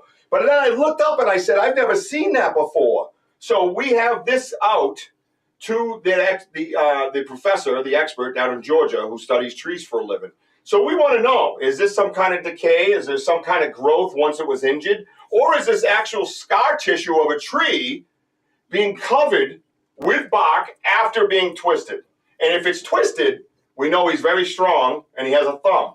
We know a human can't do it. So here we are left with that conversation, right? Pretty cool, right? Now, some of these I had to crop in and out. But I'm going to get better at it, guys. I'm going to get better and better at it. And we're going to have a lot of fun. And we're going to enjoy this type of research. So let's go to another bunch of sticks that you guys maybe don't get to see. I just it's thought an it was interesting cool. point that Benno said. Radiation? Who knows? We don't know. Radiation's a good point. As far as the light goes? No, Is that what you mean? as of like maybe the fibers growing in. I don't know. Look at this. I even added a stool. Isn't that cool? I even added a stool, right? And Kurt W says I'm sorry I can't post it. Well, I can. Anyways. The little fibers, when you pull bark off, it looks like when it was twisted. Yeah, exactly. That's what I thought. We're all still intact, and the bark grew back over it. Thank you. That is exactly my theory. Benno says microwaves destroy plant cells. All right. Well, so you mean microwave type stuff.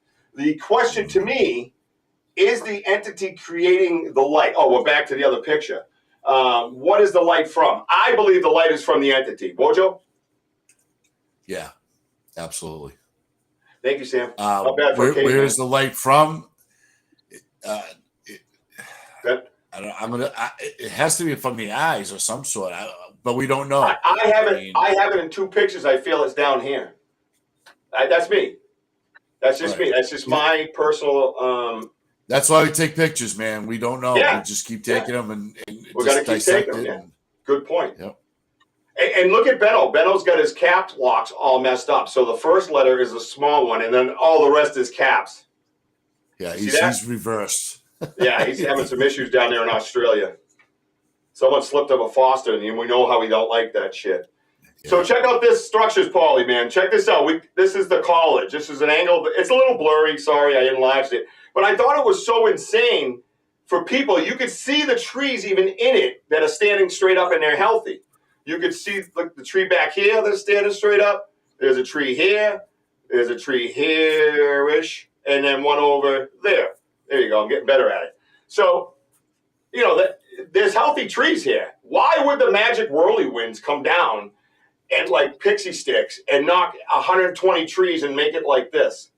Have you ever seen anything like that in Humboldt? It's a form of communication.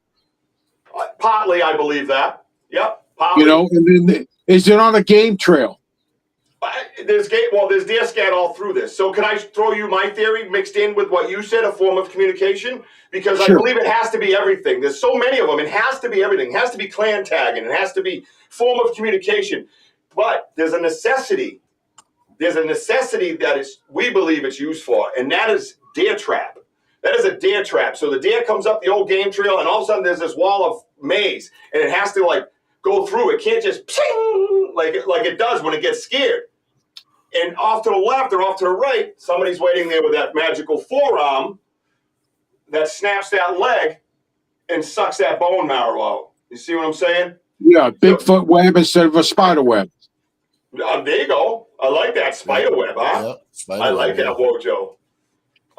That's a great. See, this is why we talk. I love that theory. Could they be drawing their energy to one point and protect up? All right, so we're still on the face of the light. Well, I got more coming to you that has to do with the light, and it's only 7:23. We got time, so be patient, stay focused, and we're gonna get back to the light, but in a different way. So hold those thoughts, everybody.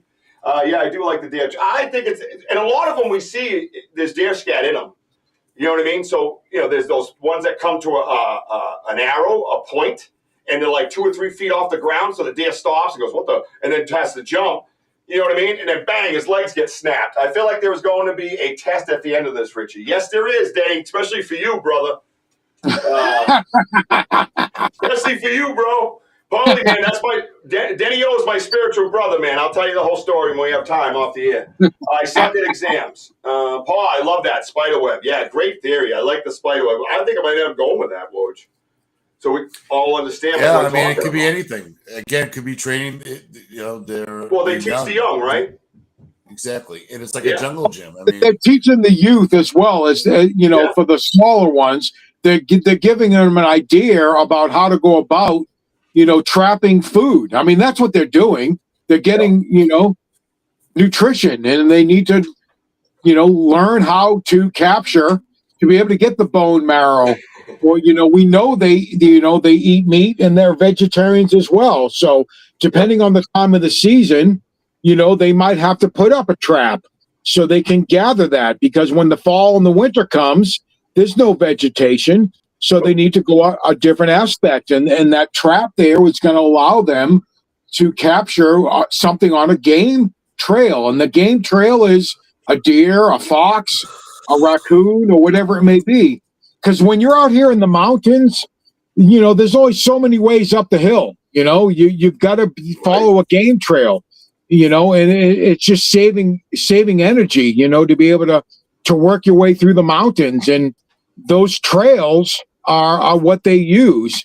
And if you can set traps within those trails, then you're going to have a better option or ability to capture something to be able to get nutrition. So, I mean, I'm hearing it, and I agree with every bit of it. Thank you.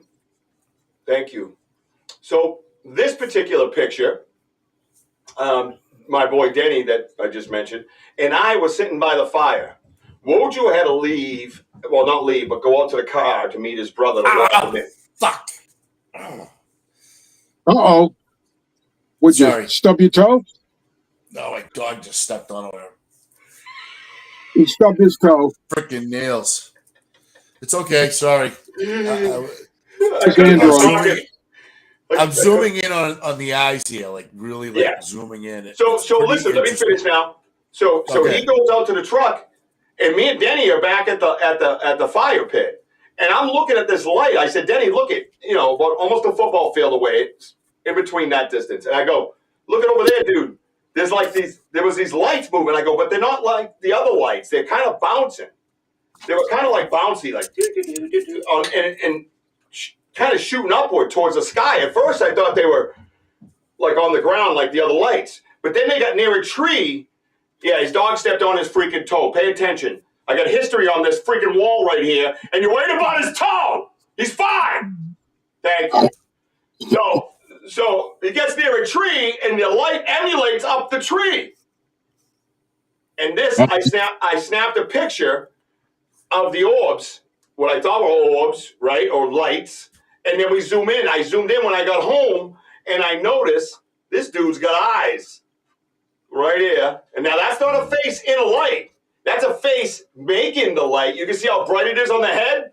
See how bright it is up here? That's what I was put it with my story as far as the light shooting upward. Wow. You see what I'm saying? So now watch this. We're not even done yet. You ready? Those yellow lines I drew were for the small picture. But if you come over to this yellow line and you look right here, this is bone structure. That is a ridge that goes up its head, and there was 3 of them. Boom, boom, boom. Wow. Okay? And mind you, when you get over to the arrow, look at this. You ever seen pictures of aliens or people think what an alien looks like? Look at his ear. It's that line right here. And you can almost see it pull away from the head right here. So it's getting pulled out, and it's like an ear hole probably. Do you know what I'm saying? Think about that. And then you can see the brow. Look at the brow go all the way across. And once again, mind you, this is brighter up here, which again, what got my attention, you can hear me say it on the live. I'm like, dude, that's either like a headlamp, someone's messing with us. I said, Denny, get up. We're going to find out, because I checked with Wojo. He was nowhere near this area yet. So I jump up like I'm ready to knock some people out. You know what I'm saying? And I'm like, and Denny's like, all right, let's go. Because I didn't know. I thought somebody was in the woods messing with us. And then it got on the path, and it was like 50 yards from me. But there's a tree that's down right here that blocks from the fire pit to the path. But there's a a gray tree on the other side, like an oak or an elm, and the light shot right up it. And I went, whoa, dude, those lights are I said, those lights are going upward. I said, they're casting on the tree. And Denny, if you're here, Denny can, confirm that. Not only that, we're live on YouTube. You can hear the conversation, right? So there's other things in these woods that we're dealing with. Now, you guys have seen this picture before, right? You've seen this picture. What do you think of this picture now after seeing it on my screen, my little screen before? Well, I mean, just me speaking out loud, now that you've kind of, shown us what we're looking at, I can see everything you're saying. I'm kind of dumbfounded right now, bro. It's like, yeah, me too. It's impressive. You've captured on, and you're seeing some insight into what's there. And, like, where is that light coming from? What is that? I can see the eyebrows. I can see the eyes. I can see the corneal area. I just, where do you think it's coming from, Richie B? Where do I think what is coming from? The light. Oh, it was coming from his head. It's coming from his head. And I'll tell you why. Because if you go on YouTube Live and you watch this episode, I'm like this, and this is really a screenshot from my phone, to be honest with you, that I ended up zooming in on when I got home. That's what I usually do. That's how I research. Now, mind this. We're sitting down. I'm watching this thing move, and there was a time, like I said, I thought somebody else was in the woods with us. I thought it was a headlamp. I jumped up from the fireplace ready to do that old Richie thing I used to do. Like I was going, dude, to protect myself. And then all of a sudden I noticed, I stopped short. Yep, Denny's right there. Yep, we almost threw down the aliens over there.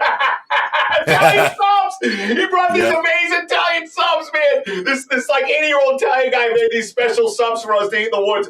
Paul, you know what I'm talking about. Paul was with me in Florida when I had a delivery company. And we would, every morning we'd drive by this bread factory. And Paul would go, "Can you smell it, Rich? Can you smell the bread?" Dude, I'll never forget it. That's all that place smelled like was fresh baked bread. I'll never forget it. Dude, you absolutely just kill. I still tell that story all the time. And then right after that was that shitty orange juice place that smelled like ass. Right? No, but I mean, Lakeport, Florida smells like bread. I'm sorry. Yeah, exactly. Yep. No, Denny says it. Yep. We almost threw down with the aliens over Italian. Dude, I was eating this amazing. Oh my God, Denny. You got to get that food for me again, bro. Sorry. I'm drooling. So anyway, so we get up and we start headed there. And I'm telling you, all of a sudden I noticed this one thing that stood out to me was this little bobby stuff. It was like a. And I'm watching the light move with it. And then it catches the tree and shoots up the gray bark of the tree. And I go, whoa, that's not somebody. That's something kind of. Like I kind of stop, like, whoa, what is? And then I get back on the radio with Wojo. I'm like, where are you at, dude? Like, you got to, I can't believe what. And there was two of them. That's what I counted. But anyways, go watch that live. If you're not watching our YouTube lives. If you ain't watching our YouTube lives, you ain't learning shit. Yeah, I worked on that in the mirror the other day. I was like, anyway. I don't doubt it. Right there, read that, Wojo. What does Denny say? Can you read it? Yeah, they look like chickens with lights in the heads. Yeah. What were you gonna say? I'm just looking at the jagged lines. I mean, it's like, when you take the photo on the other side, Rich. Right here. The lines there, but the lines right there on the side of the cheek. Yeah. I don't know what that is. I just chalked that up for picture, zoomed in on the picture, but it does look like it belongs there. So I wasn't sure, so I didn't present that as evidence. But since you brought it up, I mean, anything's possible, dude. Right. We know we got it's a totally different frequency when you take a picture. Right. When you took that picture. Yeah. With this being, with but why is it right? But why? Because it looks like jagged boxes or whatever. But yeah, brilliant. Then you look at the other pictures that we have; it's completely different ball game. Yep, that's why you're my teammate right there, boy. What's up? Oh, right, now check. Now listen, we know we got Bigfoot. Pretty sure we got Star People. Okay, pretty sure it is Purdy, right? Mooncat. Mooncat's got a connection with all this stuff. Mooncat, you coming on my show. If Wojo reaches out to you, tell him to stick it up his ass. You're my dude, all right? Don't tell Wojo I said that. He's very sensitive. All right, moving on. So we know we got the Sasquatch, right? And we believe we got star people. I'm basically at the point where I say we know we have star people because I believe these are two different ones here. It doesn't mean that Sasquatch doesn't. We saw these self-illuminating eyes. We know what they are. We already saw them. We saw different colors in pairs. We believe we even have them on the game camera in the IR light getting caught, correct? We believe that. I believe that. I believe that wholeheartedly. Now watch. Now, this is something new, I think, that has entered the building. So the other night, I'm reviewing this stuff, and I'm sitting next to my lovely fiance, and I show her a picture. And she says to me, "Oh my God, that's a wisp." That's what she says to me. I said, "What the hell's a wisp?" And she says, like in the movie Brave. And of course, she got to go for her phone. She's a Disney freak, so she got to go for her phone. And now all of a sudden, I'm watching a clip of Brave while she chases the wisps into the woods. And I'm going, man. And now I'm researching. Instantly, the phone comes out, Google comes out, AI comes out. I'm like, what is a wisp? What is happening? What is happening? The sort of fins or whatever on the head remind me of something that is also aquatic. Yeah, I see what you're saying. Maybe it came out of the river, bro. You like that face? Was that good? Paul, did you see it? Paul? Yeah, I see it. Can you put a mirror under his nose to make sure he's breathing? Yeah, little green guys there. Be the Bigfoot, are they? Yeah, so we believe, this is what we believe, Tubin. I should say, I'm going to speak just for me. This is what I believe, all right? I have conversations with my brother Wojo, but I still don't want to speak for him. This is what I believe. And as a matter of fact, he was a catalyst to a lot of this. Kudos goes to him and his hard-nosed research, dude. This dude is a thinker. And so I believe they're all there. I believe the energy in this place is overwhelming.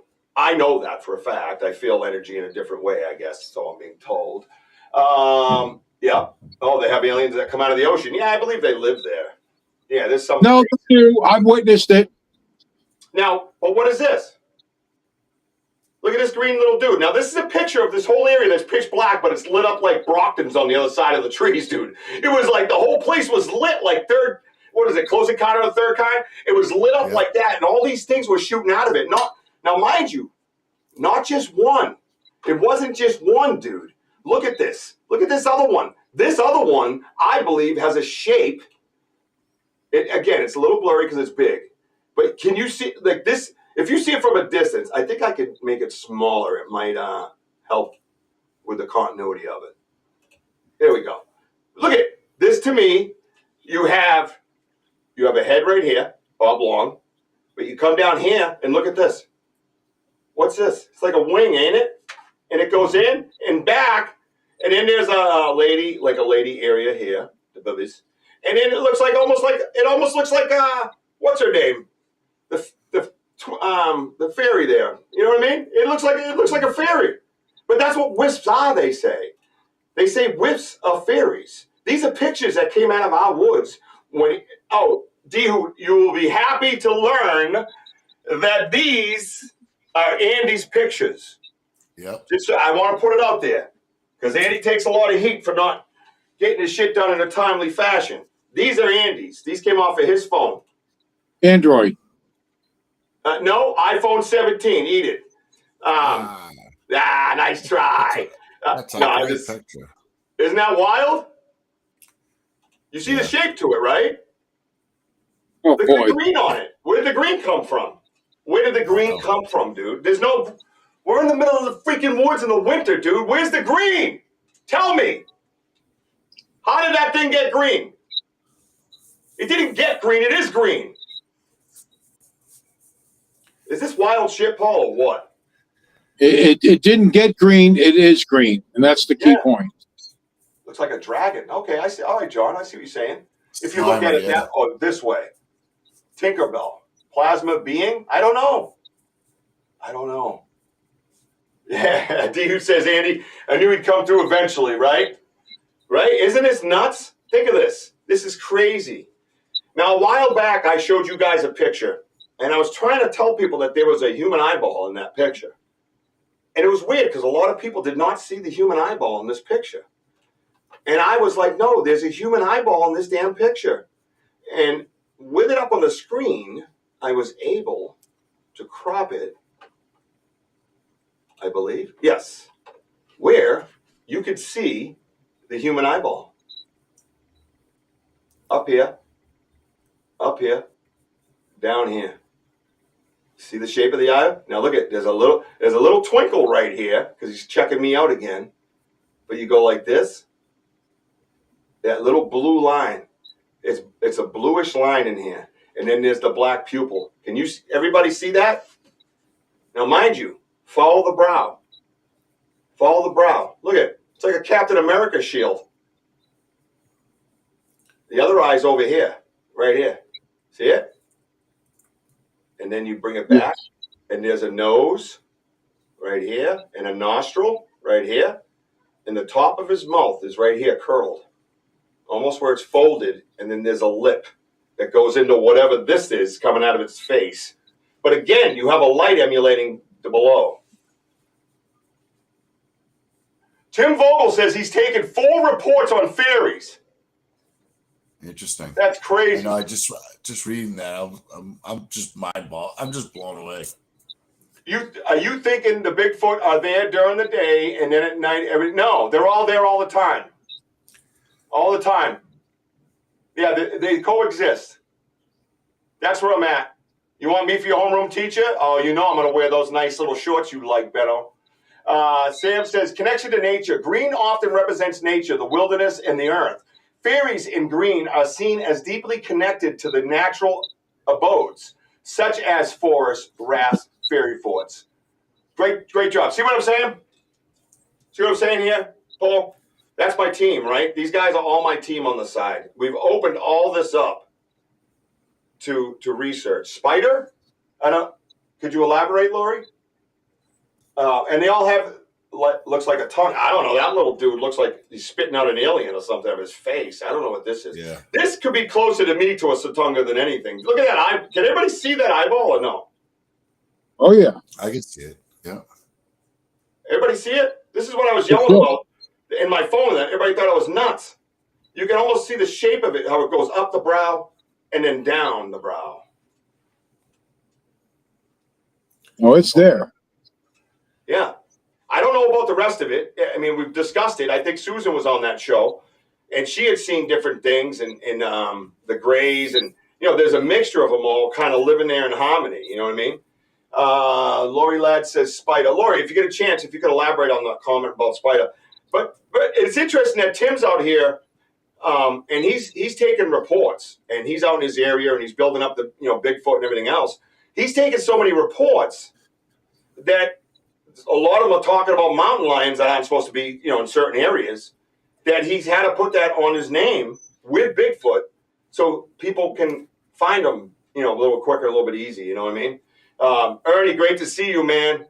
Lori, okay, she said, hey, Sam. Lori, you're supposed to be typing about the comment spider. What do you think was a spider? Like slits for nostrils. Yeah, look at it. Now, mind you, we already saw this picture. Remember there was like the cast of the light going straight down and almost looked like legs? Like maybe those legs are connected to whatever this is? I don't know. This almost looks like a gleaming eye. That looks like... So my point is, I guess, I went looking for Bigfoot and a bunch of other things found me, is what I'm trying to say. So now, because of the system, it looks like spider legs. Oh, this picture here, though? The left side of the picture, Rich. You see how? Yeah, right there. Over here. Yeah. Like this? You see how it bends in. I think it's like the vines. Like a spider came down from the left. Yeah. Oh, I believe that's the shadow from the trees.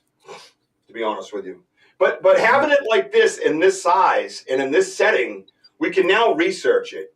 It's not just being presented to you. You know, here you could see more things. It's much bigger. You know what I mean? And you can focus and look at all these different things on here. Because we believe we've had this going on for a long time, but we haven't been able to pull it out of the bag and show you because it's really hard to see on that small screen. But I wanted to find a way to share it with you guys so I could get your help and your opinion. Sorry, I have to step out. Yeah, Ernie, no sorries, my brother. Ernie, you got a quick second? I just want to share. Is it okay if I share with everybody what we discussed? I meant to do that earlier, but I got caught up in my beautiful, brilliant mind. But yeah, so we get to have all these discussions now. You know what I mean? And I don't know. I'm truly blessed and grateful for this. You know what I mean? And I don't know if Ernie's going to answer me, but I'm going to say it anyways. Different library talks we do and people sharing their story. We picked up 4 people seeing this crazy stuff. 100%. Yeah. Well, that's wild, Timmy. You know, your research has brought you other places. Like my research has brought me other places. And again, I was all about flesh, blood, mud, water. You know what I mean? And we're not there no more. That ship is sailed. So any comments or thoughts or theories on this picture out of my panel down below? This guy here? How do I get to him? Wojo, what do you got? Paul, what do you got? Somebody talk. That's yep. Yeah, they're stunned. Yeah, I mean it is quite fascinating. Just looking at the reflection of light that's closer to you, like the shadow. I mean, because when I took this picture, it looked like it was like by a tree doing, kind of like doing that. So that's why I was taking the picture as quickly as I can. Yep. This guy was closer to us than any of them. This is the one I was like, get your phone out. He's so close to it. I thought he was coming. I go, why does he keep moving towards me? Remember? Right. Oh, my God. It was like floating at me, Paul. It was wild, dude. My life is wild. You know, there's a lot going on in that photo. I mean, the more you look at it, there's a lot going on right there. And the beautiful thing is, it's in Wojo's phone. We're live on YouTube. You can see the encryption in both. The encryption's in the YouTube. Not that I feel I have to explain myself, but if someone ever comes back and says, "Oh, that's fucking wrong," no, look it'll tell you right here in the phone, sir. There's a lot going on there. Yeah.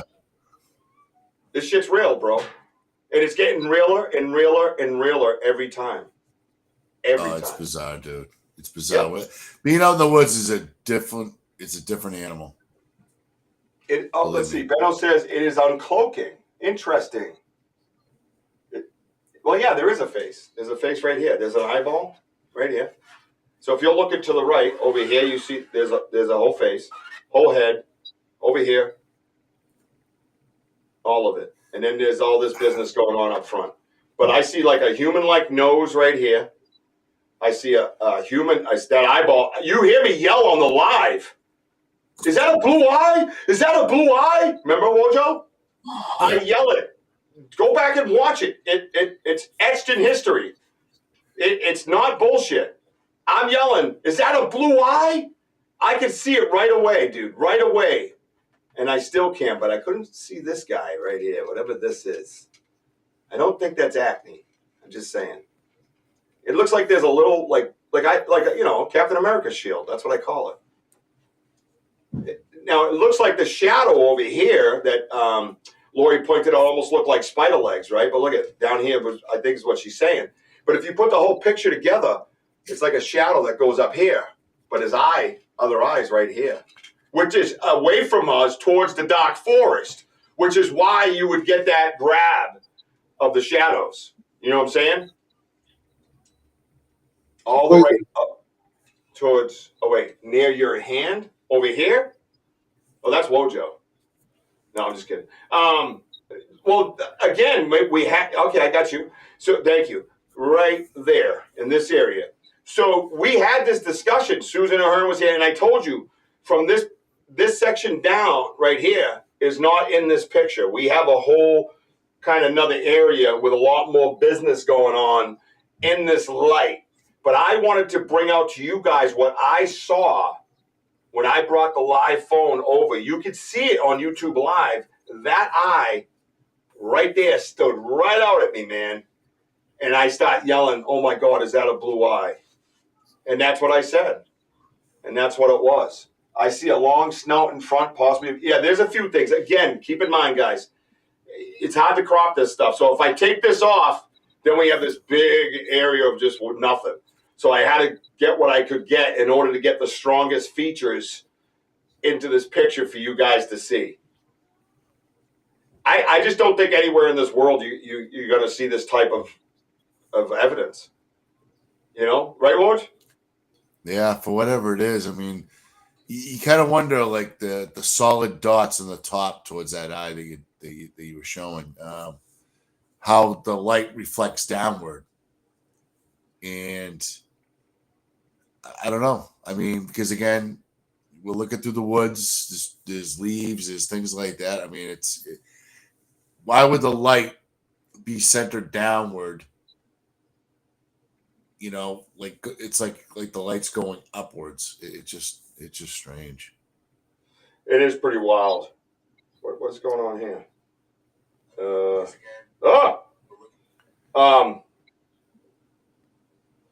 don't know if someone's trying to get into my YouTube. I don't know if that's one of my teammates or not. My phone just alerted someone's trying to get into my YouTube. It's the government. They're coming for us, bro. Sam or Amanda, one of you guys. Why would you get into my YouTube, though? That don't make sense. No, that's not me. What the hell is that? Yeah, they're gonna arrest Richie, the guy with the gigantic candy cane in hand. Dude, they don't want none of this, bro. I will wreck them.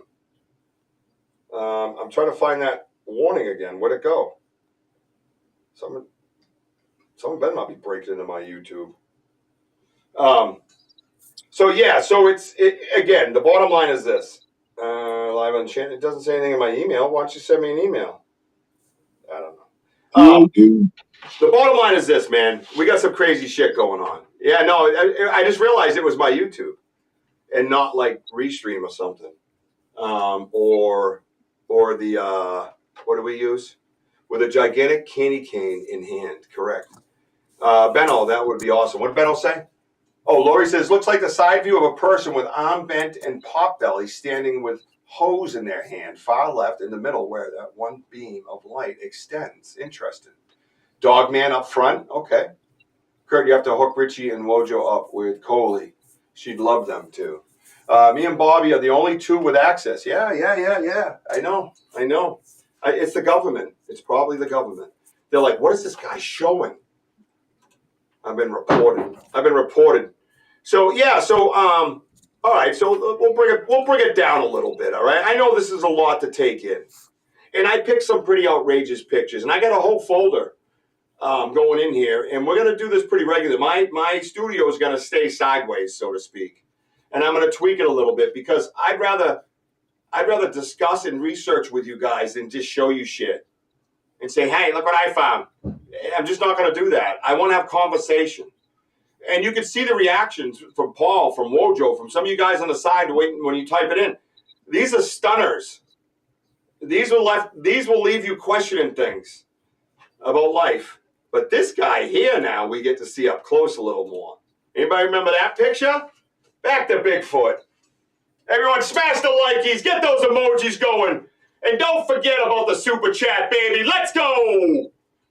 How's that? Pretty good? It could be a portal opening. That's one of the conversations we actually had, John. Very good. Governor Buttholes. It just gave me, I'm telling you, it just gave me an alert that someone's trying to get into my YouTube. Check it out. Everybody remember this guy? This is the guy in my backyard. He's the one who broke the tree and growled at me. And I couldn't pull him up. And I told you, remember that story? Right? This is when I became a researcher. This is when it went up a notch. This is when I started calling people kind of for help and telling them what was going on. I tried to reach out for anybody. And look at it. Now you can see the leg. There's the leg. Right? There's the leg. Right? Over here. And Mojo pointed out the other day, look at it. Up here, you can see a shoulder. It matches the other shoulder. You can see it through the gray. See it? See the black of this shoulder right here? And then, of course, the cortical head. There's the cone right here. Right here. So it kind of goes like this, like that. Isn't that amazing? And then over here, you got the shoulder. This is what I was yelling about. And you see the split right here. That's his bicep and his shoulder, right? His shoulder comes down. He's got the ball of his shoulder. He's been working out. He looks like Richie B. And then boom, bicep. Everybody see that? Now, I still have questions about what's going on over here because I saw a movement between this tree in the video and then this guy over here. Everybody see it nice and big now? Isn't that wild? What do you think of that, Paul? It's definitely wild. The footage is amazing. You captured what it's a great discussion. The caption that you have is you have this evidence safe. Yeah, it's pretty wild, ain't it? So again, it's not hair and teeth and spit and all that. It's not my 40-foot high five that I've dreamt of my whole, my now Bigfoot life. But you combine it with the break and the story that I've always told. And you put it all together with the video of me having another, and I'm trying to tell people, no, that's a growl. It just sounds muffled on my phone. If I had an Android, I'm sure it would sound perfect, right, Woj? And you put those two pieces of evidence. One is personal, but I have pictures and video of the tree, but it could be any tree. But then you walk up to the growl that I have, and then 6 years later, technology catches up, and we're able to pull this guy out. And if you notice, he's dead center, man. This dude is dead center. I put that phone right where I heard the noise. That much I know. I did that with paranormal research and everything else. And like Tim Vogel says, the video, you could see him moving. He's like... Yep. Matter of fact, you can see his leg come down. His left leg was not there a few minutes prior to this picture. And all of a sudden, you see it kind of come from here like this. Slowly, that shadow shows up from top to bottom. Right, Wojo? Yeah, I mean, just to see it from a distance, Paul, well, the reason why I say see from a distance was watching Richie's video, and he was over my house. And then I looked at it, and I said, geez, I'm seeing movement, dude. Because I heard like 3 growls. And I could see this guy from a distance do he's like doing this. You can just see kind of peeking out. Yeah. And there was like 2 below Richie, but there was also one like from a distance to where his head is. But I couldn't, concur. But it looked like there was movement going on there too. So, yeah. I mean, I saw like 4 different areas of movement. Yep. And it was pretty wild that, again, that content of Richie being out there, you hear, who's that? And then something was thrown at the fence too, because I could hear that or some sort of break. So the video says it all. I mean, that's the video. So we made it black and white to like really show it up, but it was pretty like cool. Yeah. Yeah, I don't know about the dog man in this one, Ron. I mean, this is, to me, is classic. Look, I got a back scratch too. See that? Huh? To me, this is classic Bigfoot, conical head, shoulders, biceps. It's classic. Paul, is your mind blown, buddy? Overwhelmed, for sure. Actual footage. Like, are you surprised, though? I am surprised. I'm actually trying to grasp all of this. With the evidence that you have, and then you placing what your thoughts are behind it. And I'm seeing a lot, with you communicating this. I'm kind of overwhelmed. It's pretty impressive. Thank you. It's a lot. And I wanted people to be able to see, not try to make them believe what I see. I wanted them to see what I see and draw their own conclusions, because that's so important that we have one road but 5, 6, 7, 8 lanes. You get places when you have 5, 6, 7 lanes on one road. If you have one road and you just stop and go, boom, you're dead. You never learn nothing. We got a wide open highway with a bunch of people that is just amazing critical thinkers. One of them was right there next to you, man. Wojo, man. What a guy. I thought I picked him because I was smart. I picked him because it was divine intervention, because someone told me to pick him, I guess. And I didn't realize that till all the biblical stuff started coming in. And that's a portion of this chapter you guys, we haven't had that full discussion about yet. There's way more to this, what's going on in these woods. But I got to be honest with you. You know, it might sound weird, but before I go any further, I feel I need their permission and blessing to tell. I don't feel comfortable just talking about it. It's a very strange thing. It's like putting a recorder out there. I feel like I betrayed my friends, and you know my loyalty, Paul. You know my loyalty is my blood. It's my heartbeat. It's everything I got. Sure. I will die if my loyalty ever died. It would just take me with it.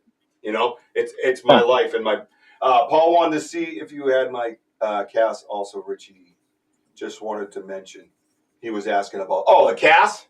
Oh, yeah. So the other beautiful part about this, you know what? Let me see if I could actually bring this up real quick, guys. And then we'll wrap it up for the night, because it's a lot, man. John, God bless, my friend. Thank you so much for your support. Thank you, John. Dude.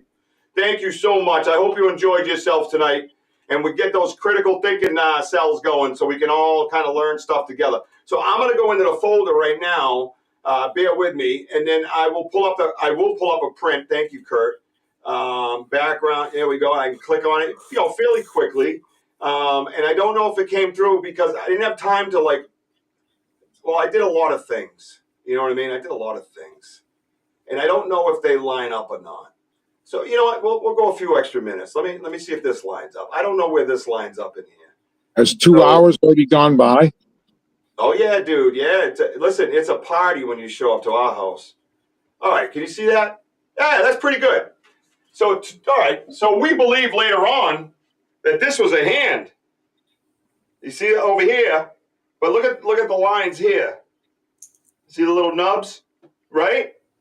So we believe, when I had that experience, and you guys that watch the lives remember, we believe the dude was down behind a tree at the end of the path. Well, the other guys were looking at the lights over here. I looked left, and I saw what I thought was a lightning bug, I called it.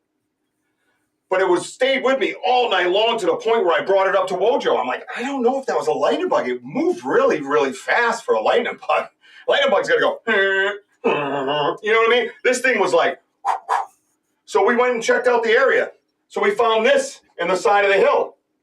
Wojo, yes, thank you, Elder. Please hit that like, subscribe, and hit that notify button, because we do have a bunch of lives coming up, because we got to get January going, man. We got to get going. A couple times a week out in the woods. Come with us. Join us, right? Thank you, Elder, for that. Much appreciated. No, Kurt. It's okay. No, please, not my bad stuff. Stop that shit, okay? This is your home too, brother. These 4 walls and that roof is yours too. Relax with that. We don't need to hear that. You're good. You're good. All right, so we believe, and Wojo came up with it because we're sitting there looking at it. I'm like, that doesn't look like a footprint. And then we're like, and then we're leaning towards hand. And then, Wojo, tell them what you saw to the right on the slope of the hill. Oh, that berry? What? The fucking leg. Yeah. The leg mark. Oh, I'm sorry. Because I'm just rethinking the whole thing. I'm sorry. Because I'm studying the picture. I'm going to head downstairs. Good. So Paul, what happened is that, all right, what you were saying, you thought he saw a firefly or whatever. But what got me was the loud break. So I knew the general direction. Then we find this print. And then what was amazing about this is that there was 2 imprints because it was covered with leaves. So, because we had to come the following day, there was leaves on top of it, so we had to find it. And Richie goes, is that it? I go, no, it doesn't seem like it. But it was an imprint of some sort where if you're like a catcher playing baseball, his left knee was down, his hand was on the side of the hill, looking up, pushing up and down, looking to see. You know, that's probably what Richie was seeing, that it was just like, it was there and then it disappeared, like very, very quickly. So, yeah. So that's a good way to explain it, because it was down a hill. And that's why I didn't associate it with a Satunga, because it was like 4 or 5 feet off the ground. Peekaboo. But I didn't realize behind it was such a drop off. And then Wojo brought up how there was like a leg mark dug in. And if you see this print here, which is what Kurt brought up so eloquently, I might add. You there! Oh, sorry. So, what I'll do is, now you can see, I mean, I don't know what else you got to see in this print. I mean, come on, guys, look at that thing. Right? Look at the very center of that, Paul, okay? Oh, you yeah. See like where the pine needles are? That's the key. Yeah. I want you to look at that spot, okay? Right. What I'm talking about? Yeah, watch. Yeah. Okay, now watch what Richie pulls and I'll show the picture I have. And I always got to make the joke because Wojo stepped on the cast. It wasn't his fault. It was dark out. He had been drinking Andy's moonshine. All right, so here it is, right? Stump water. Right. So look at. I can put it right up in the same. I wish I didn't have to hold it like that. Right, but here, right? But notice the hole right behind my hands. There's a hole right here on the picture. See the picture? Sure. Mind you, when you pour a cast, you're doing everything upside down opposite, right? I agree, Denny. You see the dent? Wow. I mean, you see the mountain? That's the hole, right? Now watch. I'm trying to get, there it is. Yep. There's a digit. There's a digit. You see it? Yep. Those were dug in. You see it? When you do castings, very rarely do you get something with that much materials. It was buried into the side of this one. All right, hang on. This right here, this guy. It's this guy here. And like, I think it's this guy here, which is the two that are right here. Yeah. Right? Is that it? Yeah. Or is it opposite? It's so weird with this. I got to get used to this. Oh, there we go. See it? Obviously, I know it's different sizes, but you see one goes here and one goes there. Paul. Yeah, obviously the picture's zoomed in. Like and look at the middle. The separation part is like right in here. You see that? Yes. Isn't that crazy? Could be Knuckles, yeah. I think Paul is shocked that this goes on in Massachusetts. Well, no, he's not from North Carolina. He's from California. He's from Massachusetts. Born and raised, brother. Born and raised. In Noel, Massachusetts. Not far from where I'm standing right now. And you know what? To your point, Denny, he's probably even more mind blown because he is from here. Went out there where they were famous then. Not here. Not here. When I got in here 2 years ago, I said one of my goals was to put New England on the map. And if you're not paying attention and you're sleeping, you don't even own a map. Stay sleeping, sucker. Stay sleeping. Fool. Good night. Yeah, right. So check it. Now I will. Now what I'm able to do is I can go into the virtual background area once again. I can eliminate something we already looked at, and then I'll clean out the folder too, so we don't have a bunch of doubles. And then you see that one there. And again, I did not crop it yet, but this is what it looked like on the back of Wojo's truck when we pulled it. And then I got one more thing, and then we're gonna call it a night because I got some Fortnite to play. Yeah, see how it's too big? So I got to go into the picture and make it smaller so you guys can see it. So that's what happens because I didn't have time to do that yet. So you can make it smaller on the right, and it's still going to show the same things. But you can see the nub here, right? You see the nub. The one I just showed you is right here. But the shape of this thing is what really gets it. So, I will have to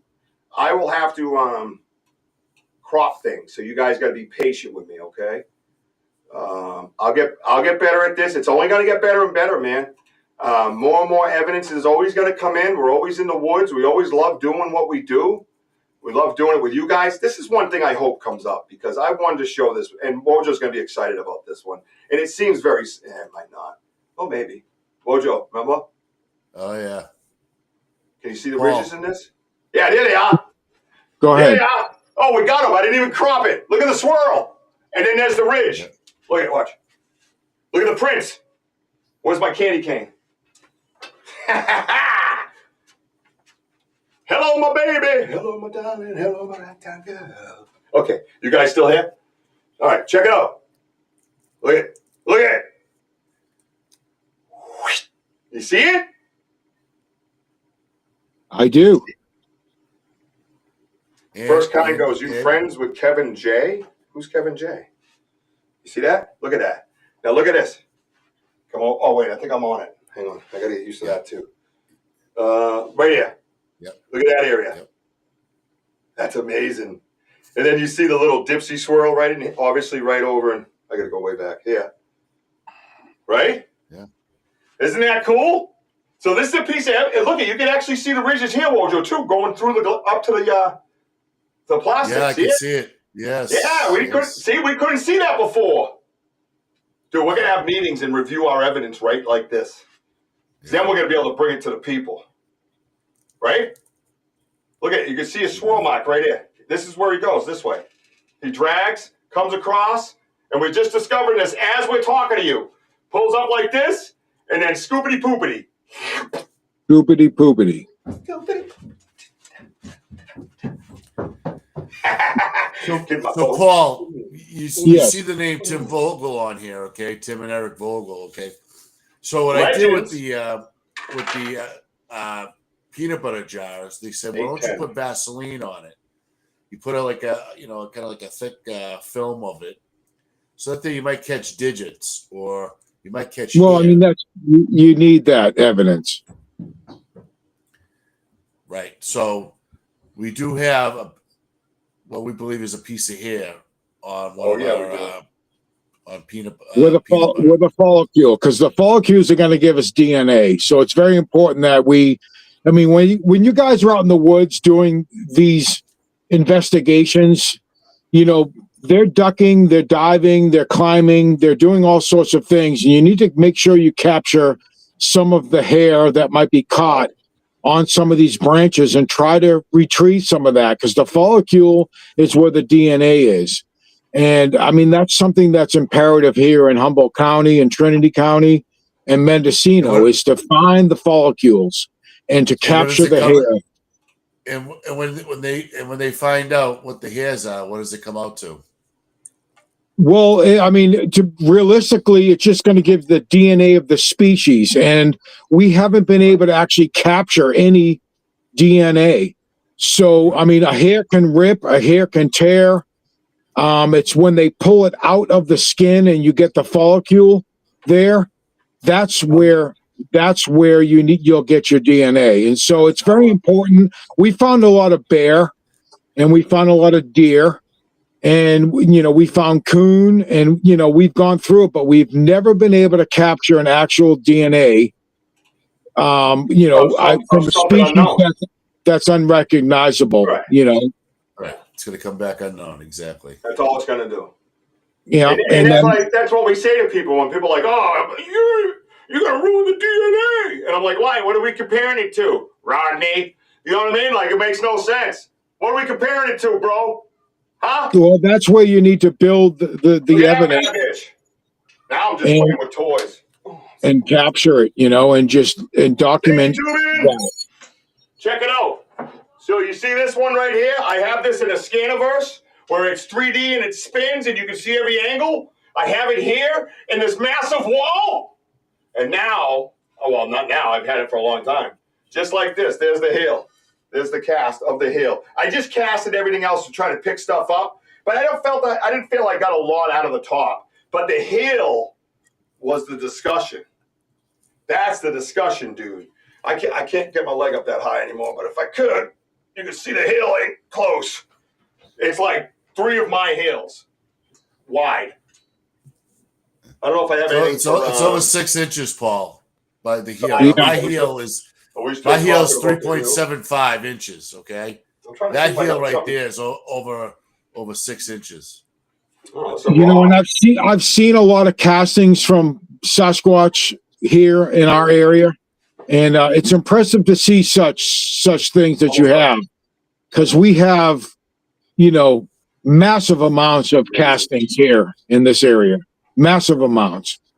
More than you can count. I mean, you can go out on a daily basis and find those castings. Oh, you did? Oh, you certainly can. They're here. No. My Jessie. Hey, girl. So I'm sorry, I didn't mean to cut you off. So I was showing her the screen at how my big dream was working. Oh yeah, the October Mountain Cast. Tim, would you like to see that up on the big screen next time?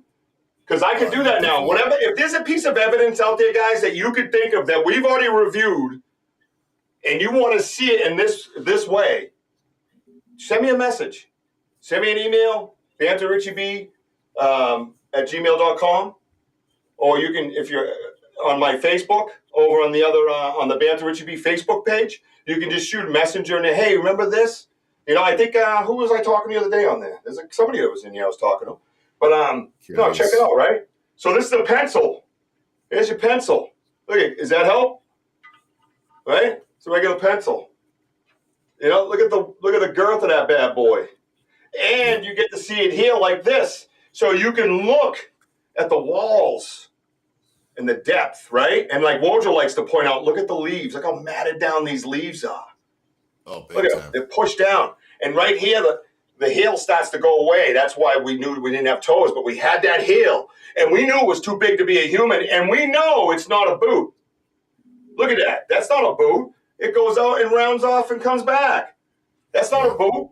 You know what I mean? We knew that. Plus the size of it. Mine's 3 1/4. 3.25 inches is the heel of my boot. This sucker's like what, 6, 7? I was like near 6-ish. I don't know. But it's not a boot. So that's the key to it. And if you go on any one of my socials, TikTok, Instagram, Facebook, or YouTube, you can check that thing out through Scaniverse, where it spins slowly in all these different angles. And you can inspect it yourself. You can make it stop. You can make it go. You can zoom in. You can zoom out. Nothing to hide. It's all sharing. No gatekeeping. This is what we do here, right, guys? That's it. You know, and I'm just going to say this out loud. I know you're concentrating a lot on your area and your backyard and what's going on, but to have you and Wojo here in Humboldt, Trinity, the Emerald Triangle area, and come out and do some investigating and be here right where this action is happening as well.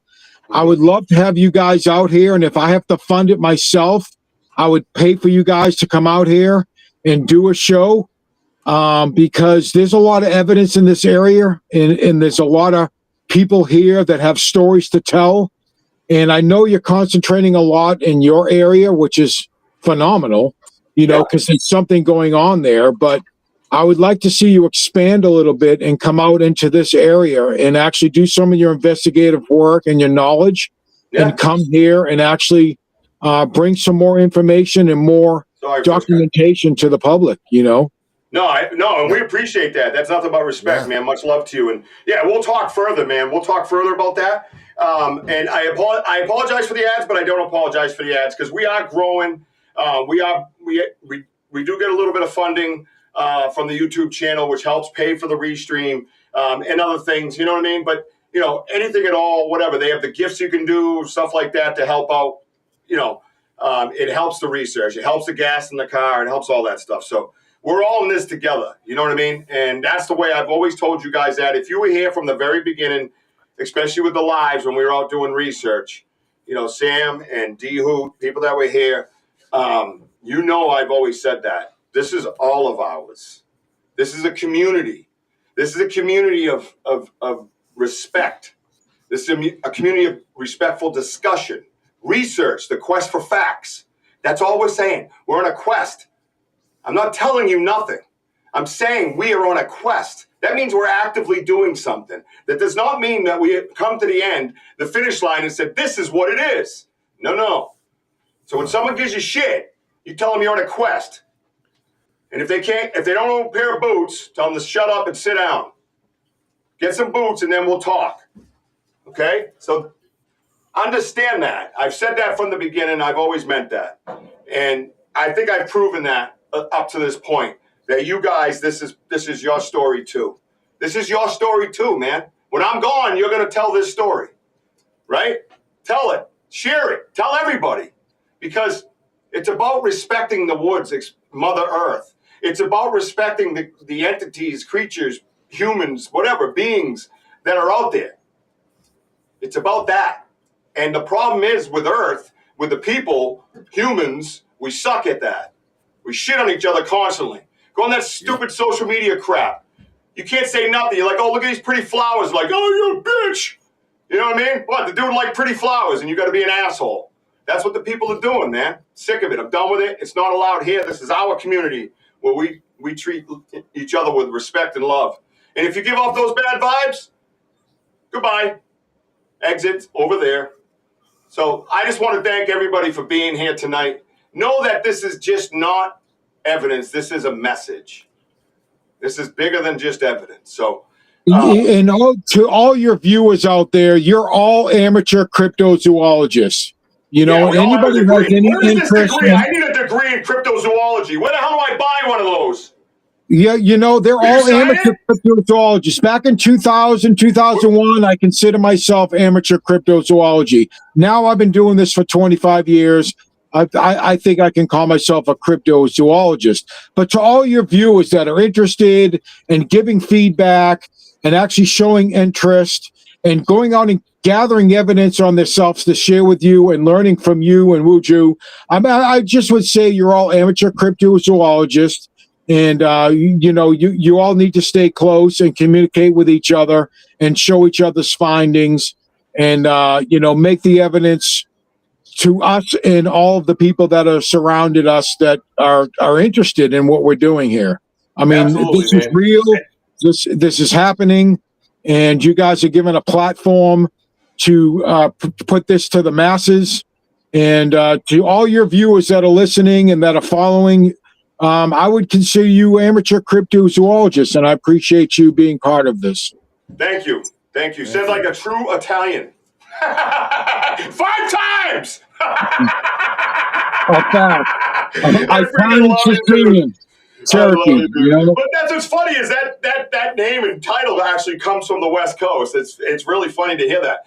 Here we call each other researchers. Yeah, we're cryptozoologists over here. Well, thank you. You all got your junior cryptozoologist degree tonight, right here from my man Benza, Mr. Paul fucking Benza. What's up? You get your degree right here tonight on the Richie B podcast. Did you have a lot of fun?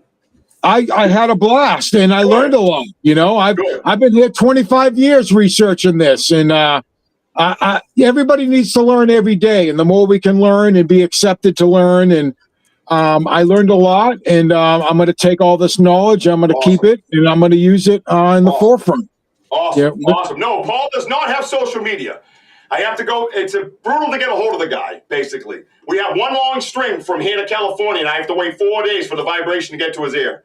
It's brutal. You know, you can get me on Doc Whaler. DOCWAILER, because I was a percussionist for the Whalers, so they call me Doc Whaler. And then you can always catch my son on Outlaw PJ, YouTube, Outlaw PJ. And he is his son, man. That's right. He's a phenomenal driver. Bob Marley, guys. Bob Marley. Bring it down. Yeah, man, I got to play with Aston Barrett and the likes of the Marleys, and just blessed to be able to perform with the Whalers band, and what a gift that was. Because he grew a ton of very good legal weed, and everybody loved it over there. Well, I was the second dispensary in California, you know, back in 01, you know, and like I was on the forefront, and I'm proud of that, but I stepped out of it, you know. He calls me up and says, "Hey, I'm going to be playing with the Ziggy Marley and the Whalers." And I go, "What?" He goes, "Yeah, I'm coming to Rhode Island. Let me give you some backstage pass." I'm like, "What are you talking about?" And all of a sudden he sends me these pictures. He's up on stage, and I'm like, "What the fuck?" Travel the world, brother. Aston right there. Aston Barrett.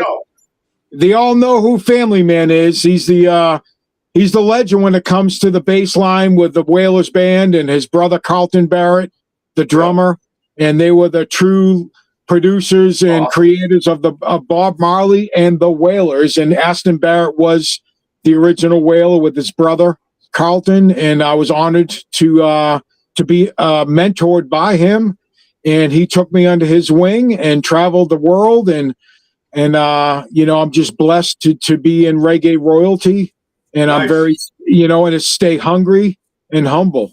I mean, that's what it comes down to. Humble in Humboldt County. You know, that's where it's at, brother, man. You know, and to meet Preston O'Dell and Darren and Luke Hall and all these guys, great stars out here. I'm surrounded by legends out here, and I'm just hang on, yo, bro, stop being so Italian. We're not at dinner. Yo, listen. Get over to PJ Outlaw right now on YouTube. Outlaw Go PJ check him out and subscribe. Subscribe and like. He's he started when he was 5 years old. I had him driving race cars when he was 4. He couldn't get on the track until he was 5. He's 11 now. He's won championships, rookies, hard charges, most respectful driver. He's moving up to legends and now late models. He's going to be running Madeira, junior late models. The kids, my son, I mean, we all want to speak highly of our children, but my son is extraordinary when it comes to this. Check out my producer. Extraordinary when it comes to this. Right there. Outlaw PJ. There it is. It's amazing. Oh my God, it's raining Magoo everywhere. I know, we gotta go, man. I can't. It's like we're at Italian dinner. I get to see them talking all night. There's spit flying everywhere. I can't make out what anybody's saying because 50 people are talking. Good Lord, follow me on TikTok, Instagram, Facebook, YouTube. Like, subscribe, and notify. Won't you get us out of here? Because that's what you do. I love you, baby Jack. I love you, Mama. Let's go! Hey, thank you all for being on here. And I'm covered with Italian sauce and gabagoo. And remember, we are home of the boom. Get up that boom, Paul. Let's go. Thank you, everybody, for being here.